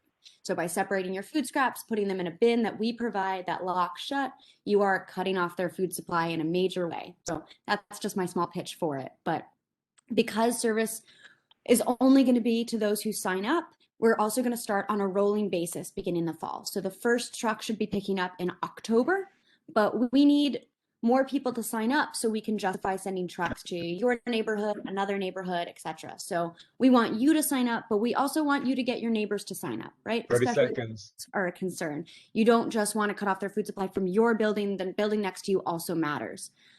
We are looking to calculate that number of signups that we'll need per district, but it's going to be, my guess is about 300, and we can let the community board know when we have a final decision. You can sign up via 311 or via our website. It's ic.gov/curbside composting, and I'll put that in the link as well. Excellent. So a question, Ali? Yeah. Didn't we have that before? And it was Didn't we have that? Because I think I have these bins outside, but they was never used. The community never followed through. It's like it just came out but didn't go any further. Yeah, some people started using it immediately. A lot of people didn't. We've been doing outreach in your district along with the other 43 districts, community boards, that is, that have had the service. But we had low participation. That's part of why, you're right, a lot of people didn't use it. And that's part of why we're trying to do it where people have to sign up. So if you have a bin, great. You'll still have to sign up so we know to go to your house this time around. If you don't have, no problem, we can get you signed up and get Can you. I get that website again? Yeah, let me type it in the chat right now so it's easier. Or is the chat not available? It's nyc.gov/curbside composting. The form isn't live right now, but it will be in the next month or so. And right now, if you go to the website, you'll be able to put it in your email address, so we'll notify you as soon as it is live. Yeah, I miss it. I love using it. I love using it. I really miss it. I hope it comes back. And also, Ali, call 311, correct? Yes, it'll be available on 311. It's for ladies and gentlemen that probably are not computer savvy. Exactly, yes. Okay, make it You'll easy. be able to complete the form on 311 once it's live, about early August, maybe late Beautiful. July. Thank you.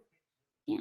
Okay, next, Ms. Dawn Thanks, Ali. Holloway, Morris Can I Park add one Library. point? Since there weren't 4 questions, can I just say in the meantime, if you're interested, there is one food scrap drop-off location in your district. It's located at the Albert Einstein College of Medicine. It's on East Chester Road, but it's also available on sanitation's website. So if you're looking for a place to get rid of your food scraps in the next few months, that's a good bet for you.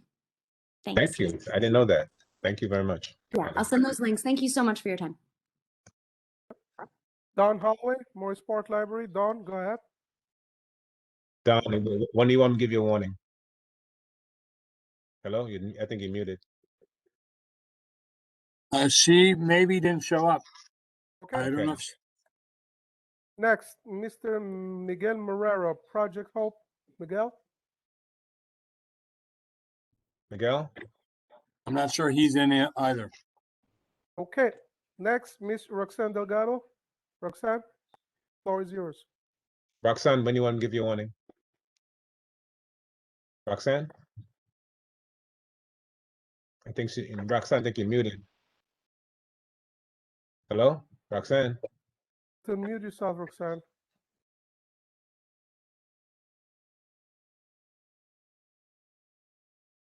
Hello, Roxanne, when do you want me to give you a warning? Diana Finch? Are you in still? I believe she is. I'm here. Diana? So 30 when do you want to tell me? You got it. 3 things. The CSA program has been a big success. This is Tuesday mornings in Bronx Park East and Leidig. We owe huge gratitude to Judy Desir, the woman who set it up, and thanks to Lisa Soto and the Parks Committee for supporting it. This is Tuesdays between 7 and 10, and she's also started a food scraps composting there too.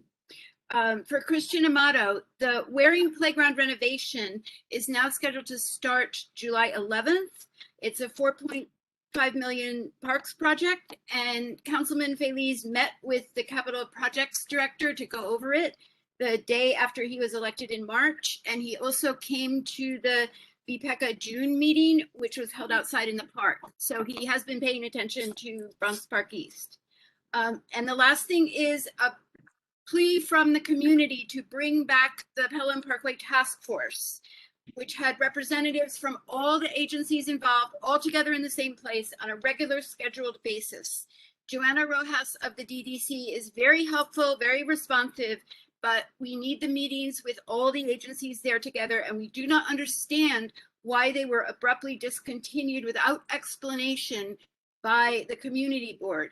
This is a vital service of the community board to keep on top of some major disruptive project like this in our community. And we do not understand why you discontinued these very useful meetings. Okay, 30 seconds, you done?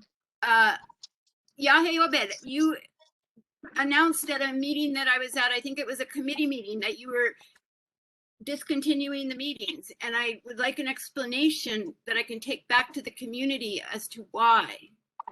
So, I mean, I can respond, Yaha, if you want. Go ahead, Joe.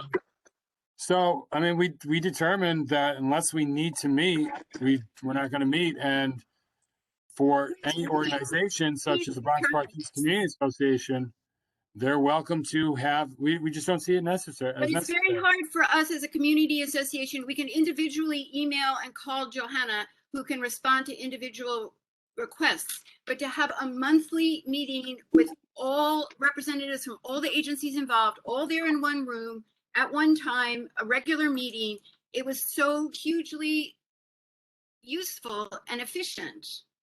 And I don't understand, you haven't given a reason as to why.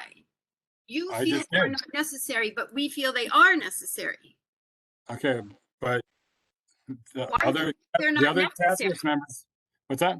Why do you think they're not necessary? Yeah, right I can now, tell you specifically what DDC told me following the last leadership committee meeting in May, is that with the exception of a question from one of our board members, everything was addressed. Everything is being addressed. But new things keep coming up all the time. Now I'm getting questions about the messy area by the bus stop westbound that's just being left like a raw wound in the middle of the community, getting dusty when it's hot and muddy when it rains. And what's going to be done with that? Is it just going to be left that way until the whole project is finished? Well, you've already reached out to Joanna, I assume? I have not yet. I mean, things like this come up all the time. I want to know why the community board feels these meetings were no longer necessary. You haven't given me a good reason. Jeremy, just give me a second. So we did make a determination. Did you not like what was going on in the meetings? Did you think that people were making too many complaints? Did you think it was not the right format? You know, please be clear and transparent with us about why you discontinued these meetings. Please finish. Give a chance for them to explain to you why. Go ahead, yeah. We made a determination in that meeting, like Jeremy said, that all the issues were addressed. One of the issues that I brought up was addressed the next day or maybe that same evening and was fixed. We noticed that all the issues were addressed by the DDC without any issues. So for the community board to take on a task and to host a meeting, we found that it was not necessary and we will not host it. We also found out that any community organization, any community association, any city council member, any office can host that meeting. And even, you see, if you came to me and you said, I sent them 3 emails and they did not address it, I would definitely agree with you. We would escalate it. We would voice your concerns to them. But since everything is being addressed, we found out, we decided that we will not hold those meetings. It is our decision. And if I understand your concern, I understand you're not happy with that decision, but we made that decision and we're going to go with it. Thank you. Well, I don't think it's right for the community board to be unhelpful to the community. And things come up with this project. Okay, can we move on? You can't call us unhelpful. If we made a decision and we found out that everything was done properly, well, we're asking you to cannot say that we're unhelpful. We have to move on to the next speaker, please, because we're not going back and forth. This is not part of the gallery session that we do this. So any other questions from any other board members before we move on to the next speaker? I notice Ms. Roxanne Delgado has joined the meeting. If she wants an opportunity to speak at this time. Yes, yes, thank you. I would like to speak, and I would like to ask the county clerk, please give me a 30-second warning, please. You got it. Thank you so much. First, I'd like to start. I sent emails and emails and emails to DM regarding the minutes for the district service cabinet minutes. And meetings, I apologize. And he was very vague, but finally after 5 weeks, I received a response that they do take minutes when necessary. But for the city charter, minutes are mandated to be taken at all DSC cabinet minutes. And when I mentioned that, he said, well, the meetings are not public. No, the meetings are not open to the public, but yes, the city charter mandates minutes to be taken at all DSC cabinet meetings. So I asked CB11 to abide by the city charter. And talking about minutes, I noticed in this minute that was just approved for May 2021, it omits my name and my statement at the gallery session. the minutes are not being very reflective. The full board minutes are not being reflected, and that's against the rules of the open government. Minutes must be accurate or reflect as best as possible what occurred at the meetings, and my name was not even added to the public session.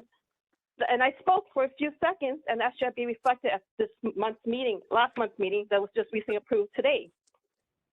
Then I'd like to say there's a conflict of interest because regarding the street renaming, there's a community board member who was a candidate for District 15. And whether she did it intentionally or not, she received contributions from the applicant for the street renaming. And she should have not been, not only did she vote on the issue, she was actually very proactively advocating for the 30 street renaming seconds. with a board letter that was not approved by her association. So I think that this renaming should be retracted or done properly. And lastly, FOIL requests. FOIL requests are not being abided per the FOIL law. There's an appeal process that the board must follow, and they have not followed the appeal process. But again, many laws are being violated by Community Board 11, so it's just this is just legal notification. Enjoy your summer, and thank you. Bye-bye. Correct, Sandy. Bye-bye. Thanks. So if Thank any you. board members, if anybody wants me to address the main meeting minutes issue, I can. Otherwise, let's move on to the next gallery session speaker. Sergio? Hi, how are you? Can you guys hear me? Yep. Yes, Sergio. How when do you want me to give you your warning? 30 seconds, please. Thank you. You got it. Okay, you can start now. Thank you. Dear Chair, I hope you can do better. I want you to do better, but I don't know that you want to do better. I don't have a problem with your right to express your opinion and worldview. In fact, I strongly defend your First Amendment rights, however contentious they may be. I do, however, have a concern about your capacity to do your job without bias and without preconceived judgments that seem to show an appetite for racial stereotypes. More specifically, I'm concerned about how your views may inform your role as a supervisor of those employed in Community Board 11, how your views may inform what activities or actions you take with respect to crime prevention on the Morris Park Community Association, and how your views may inform the business practices of the Morris Park business group. I think that as someone that should be an advocate for the community, you should be an advocate for all of us in the community. I also understand that you were looking to trade your trade for cash your white privilege card for a race card. I'm here to respond to that request. I want to thank you for the offer, but why would I thank you for selling something that I think, and I'm glad we both agree, has absolutely no value to me whatsoever? Moreover, I don't have a race card to trade with you either. I know that there's this belief that people of color carry or hide way more things in our pockets than we actually do. Let me reassure you, Mr. Chair, my pants fit too well for my pockets to hold pretty much anything. So you won't find a race card in anywhere on my body. However, Mr. Chair, let me take a moment to bridge the divide and that you think race causes and propose a different trade. Let me instead gauge your interest and willingness to trade your heterosexuality card for my gay, aka I'm a proud queen card. Let me tell you why my card is worth trading. You overcome obstacles of every kind, fight against so many odds, and learn to be resilient. You develop a tough outer skin to others' prejudices after a lifetime of being teased, but you also defend others and call it out when you see it happening. You will actually earn more with my gay card than you will with your heterosexual card. You will get to be sexually liberated and much less likely to judge others or who they are for who they choose to love. Go. You can still get married. Sergio, that's it. Thank you very much. You got it.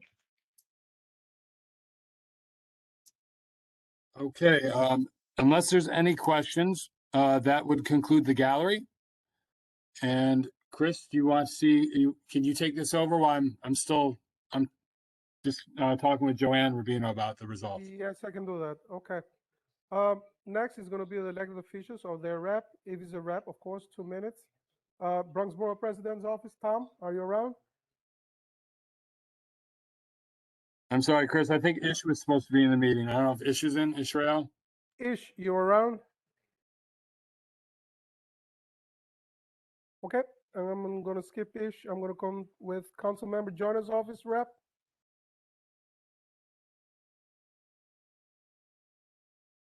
Any rep from Councilmember Jonas' office?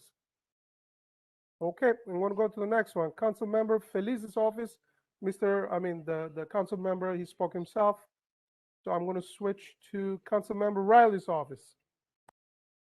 Hello there, everyone. This is Jamal Yap. I am the Deputy Chief of Staff for Councilmember Riley. It's great to be here. I'm going to be super duper Jamal, quick. when you gonna give me your time? 30 seconds? I'm probably going to be less than that. I'm going to be in and out. So You got it. So anyway, I'll give you 30 seconds, but 2 minutes you got. You can Sure, go. sure. So, yes, I'm glad to be here. I'm just letting everyone know that our Gun Hill office will be closed for renovations this week, I believe. So we're currently working out of the Co-op City location at 135 Einstein Loop, room 44. This summer, we will be beginning our open street office hours, which means we will start setting up our table outside at random locations, very populated locations for constituent services, resources, and job opportunities. So please feel free to stop by. Our open street office hours will be in a collaboration with TA President Robert Hall from Gun Hill Houses tomorrow. It will be in front of 745 Magenta Street. So please, if you know anyone if you're outside and you want to pay us a visit, we'll be outside with some resources, some job opportunities, and of course, constituent services. So, everyone, I thank you guys for allowing me to speak, and have a wonderful night. Thank you, Jamal. Okay, Mayor's office. Anybody from Mayor's office, please?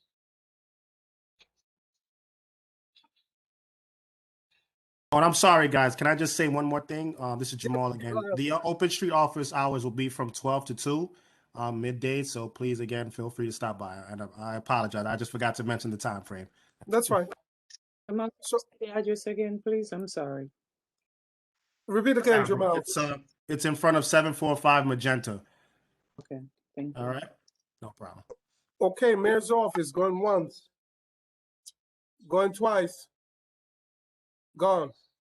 Controller's office. Anybody from Controller's office? Mariela? I guess not. They go on vacation. Public Advocate's office. Anybody for Public Advocate's office? Okay. Bronx District Attorney's office. Christine. Hi, Chris. Good evening, CB11. Thank you for having me tonight. 30-second warning, okay? You got it. Yes, thank you.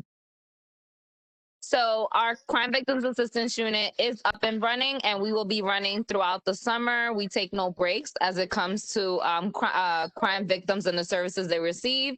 You can reach them at 718-590-2115. Excuse the noise in the background. That's my children.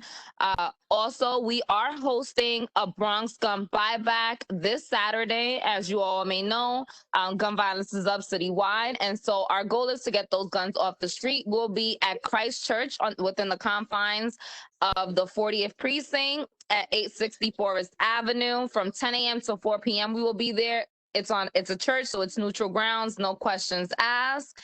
I've sent the email to many of you on my email blast. So you received the flyer as well as the frequently asked questions regarding the event. There's some other questions that people have that I'm working on getting back to them regarding those questions. And so we're collaborating with NYPD to get those guns off the street. If you can, spread the word. There's unity in the community, and so if we spread the word, we can work to get those guns off these streets. We're also giving $200 and iPads for guns that are turned in. Thank you. Thank you, Christina. Have a nice summer. Thank you. Enjoy your summer, Chris. Chris, I have a question. Yes, go ahead. Christina, do you guys have a senior abuse unit by any chance? We do. So the number that I provided, 718-590-2115, that's our Crime Victims Assistance Unit. But within Crime Victims, we have an elder abuse coordinator. Her name is Ellen Kaladny. So when you call that number, ask for Ellen. Wow, she's around still. Good. When is the gun buyback? Can I get the gun buyback? I'm not done. I'm sorry, I'm not done. Can I get the number again, please? I'm sorry. Yes, the number is 718-590-2115. Okay, thank you. Her name is Ellen. Yes, thank you so much. Ellen Kaladny, yes. Thank you. Thank you. You're welcome. Hi, when is the gun buyback program? The gun buyback is this Saturday, June 26th, Okay, from when to when? That's from quick. 10 a.m. to 4 p.m. 10 to 4. Thank you. Have a Yes, good and summer. if you like to be on my email blast, just drop their email in the chat, in the private chat to me, and I'll add you to that. Thank you. No problem. Thank you, You got Christine. it. See you in September. See you in September. Okay. Enjoy your summer, everyone. Okay. U.S. Representative Ocasio-Cortez's office. Anybody from that office? Hi, folks. Can you hear me? Yes. Awesome. So this is Destiny Cruz from the office of Congresswoman Ocasio-Cortez. I'll just run through our announcements. First and foremost, folks, the Congresswoman is hosting her monthly town hall this Friday. She will be joined by Representative Bowman to discuss gun violence, as June is National Gun Violence Awareness Month. I will send an email with all of the links that I'm going to be talking about, but there is a link where you can register.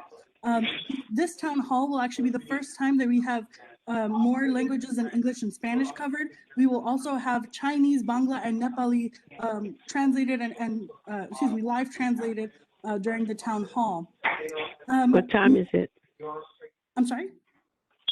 The time. Give me one moment. Let me find the time for you. Let's see. It's 5:30 to 7 p.m. Okay. Thank you. Of course. And I will share that information with Jeremy in an email. Great. Additionally, we have earlier this month, the Congresswoman, Senate Majority Leader Chuck Schumer and Representative Jamal Bowman held a press conference to promote a community project funding request for nearly $400,000 to Jacoby Hospital's Youth Violence Reduction Program, Stand Up to Violence. The additional $400,000 would allow SUV to add an emergency room social worker, caseworker, part-time psychiatrist, and a creative arts or music therapist. I'm more than happy to share more details on that if you would like to learn more about the SUV program. Additionally, we are seeking a Bronx constituent liaison and field representative. No worries, folks, I'm still going to be your representative, but my colleague is transitioning, and we are seeking for another Bronx constituent liaison and field representative. This is a person who would manage and conduct constituent casework related to the federal government and serve as a liaison with the community and local 30 stakeholders. seconds. Oh, okay. This is a full-time position, $52,000 salary, and competitive benefits. Happy to share more information there. I do also want to share about the child tax credit. The IRS has the child tax credit update portal. I will share a link for that, as well as for our non-filers. Families will begin receiving monthly child tax credit payments starting July 15th. Automatically, you will be enrolled. There is an option for you to unenroll from receiving these payments. I'm more than happy to discuss further the details around that. But just for everyone's awareness, the IRS is going to have, at one of their taxpayer assistance centers, they're going to host an info session to help. Thanks, Destiny. Okay. If you need the address and information, I'm more than happy to share that as well. Okay. Thank you, Destiny. When you cut the people off and we don't get the information, are you going to send us the information that they didn't get to share? That's a good idea. I'm sorry, but I have to time it. No worries. My remarks were fairly lengthy. I'm more than happy to share my remarks as I have them directly with Jeremy and to share with the rest of the board. Thank you. U.S. Representative Bowman's office. Anybody representing? Yes, hi, Jesse Lehrer. I just wanted to add a bit to what my colleague Destiny Cruz just mentioned. The Congressman will be hosting, along with Congresswoman Ocasio-Cortez, at 5:30 tomorrow. And you can go to bit.ly/Bowman AOC Town Hall to register. You can also send any advanced questions to bowmantownhall@mail.house.gov. I'd also like to say that on March 10th, the House voted to pass the latest stimulus package, and the following day, President Biden signed that into law. The American Rescue Plan provides direct relief to residents, small businesses, schools, nonprofits, and municipalities in New York's 16th congressional district If you'd like to go to the Congressman website, bowman.house.gov/COVID-19-relief. There will be a plethora of information regarding that. I'd also like to say that there's been a major uptick in passport cases for constituents. Just to make it very clear, we cannot, as a matter of law now, we cannot get appointments for constituents. However, if an appointment has been made, if there are confirmation numbers and passports are being issued, we can inquire and try to speed up that process or expedite in any way that we can within the confines of the law. And thank you so much for having me. Excellent. Thank you, sir. State Senator Biaggi's office, rep, please. Hi there, this is Emily Vasquez. Before I start, can someone actually mute Janice? Janice, I believe her mic is on, and so it's just making noise. Yes, yeah, I agree. Okay, everybody, be aware. Either I'm going to mute you. Please mute yourself so at least we can have a chance to listen what exactly the reps are saying. 30-second warning. Keep going. Janice, can you mute your mic, no problem. please? Thank you. Thank you so much. Good evening, everyone. I'm happy to be here. I just wanted to mention that our office continues to help folks sign up for the ERAP program. If anyone needs help, the chat is not open, but I'll give my email here. It's Vasquez, VASQUEZ @senatorbiaggi.com. If anyone needs any help with the ERAP program, please feel free to come to our office, to call our office, to email me regarding help with the program. Our office was able to give Bronx House and NIDC some tickets to the Botanical Garden tomorrow. So there will be a community day there tomorrow. And I hope everyone has a great summer. I look forward to seeing you all over our summer events. We have a bunch of summer events planned for CB11 specifically, and honestly around the district, but I look forward to working with everyone and seeing you all over the summer. And I hope everyone has a great and safe summer. Thank you, Emily. Be safe. Okay, next is State Senator Bailey's office. Janice, can you mute your mic, please?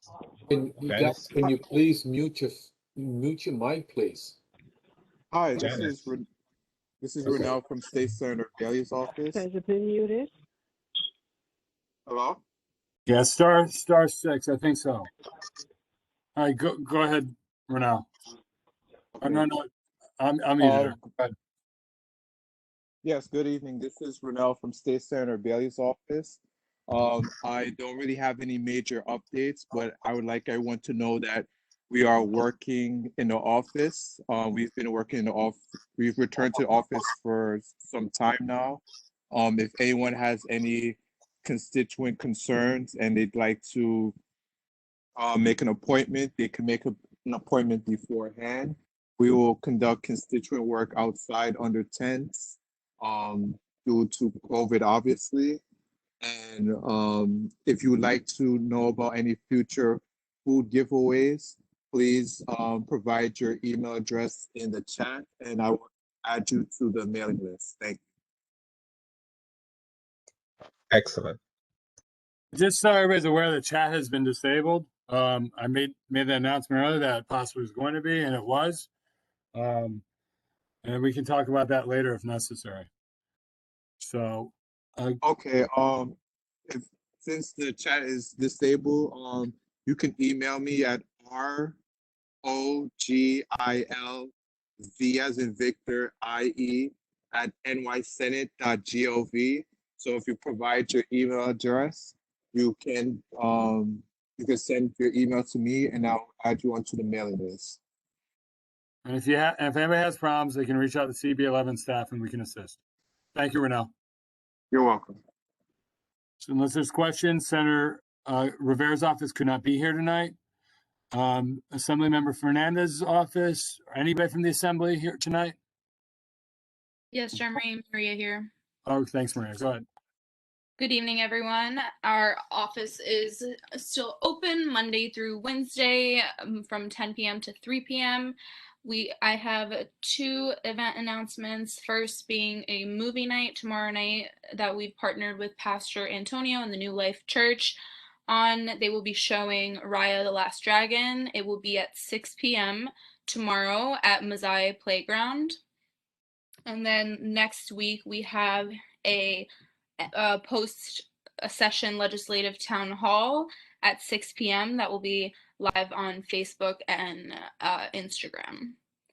And that is all for now. Some more summer events will be in the works, and I hope everyone has a great summer. Thank you. You too. For old business, if we want to turn it over to Joanne Rubino, she does have the election results. Joanne? Okay, we have the results. There are 34 members who voted, 33 votes for Veronica, 23 votes were for Oral, and 9 votes for Deborah Kowalik. There were 2 abstentions, and Jeremy, correct me if I'm wrong with that. So there was 1 abstention for treasurer and 2 abstentions I for see. sergeant at arms. Okay, 1 abstention for treasurer, 2 abstentions for sergeant at arms. So those are the results. Congratulations, Veronica and Oral. And your term starts July 1st. Congratulations, Laurel. Congratulations, Veronica. Thank you, everyone. everyone, for your continued confidence. Thank you. Thank you, Congrats, everyone. guys. Congrats, Oral. Thank you. Thank you, guys. Thank you, everyone. Okay, everybody, that ends my report. Congratulations. And take care. I hope everyone has a wonderful summer. Yeah. You too. Okay. And any other old business?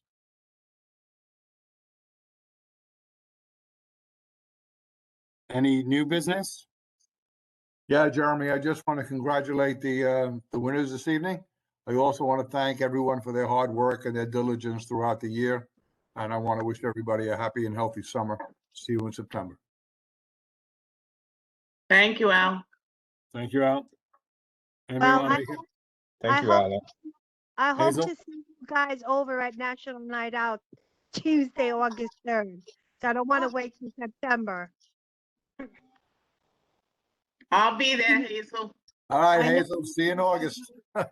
Okay, congratulations, guys. Yeah. Anybody? I'd like to community unity. Strato.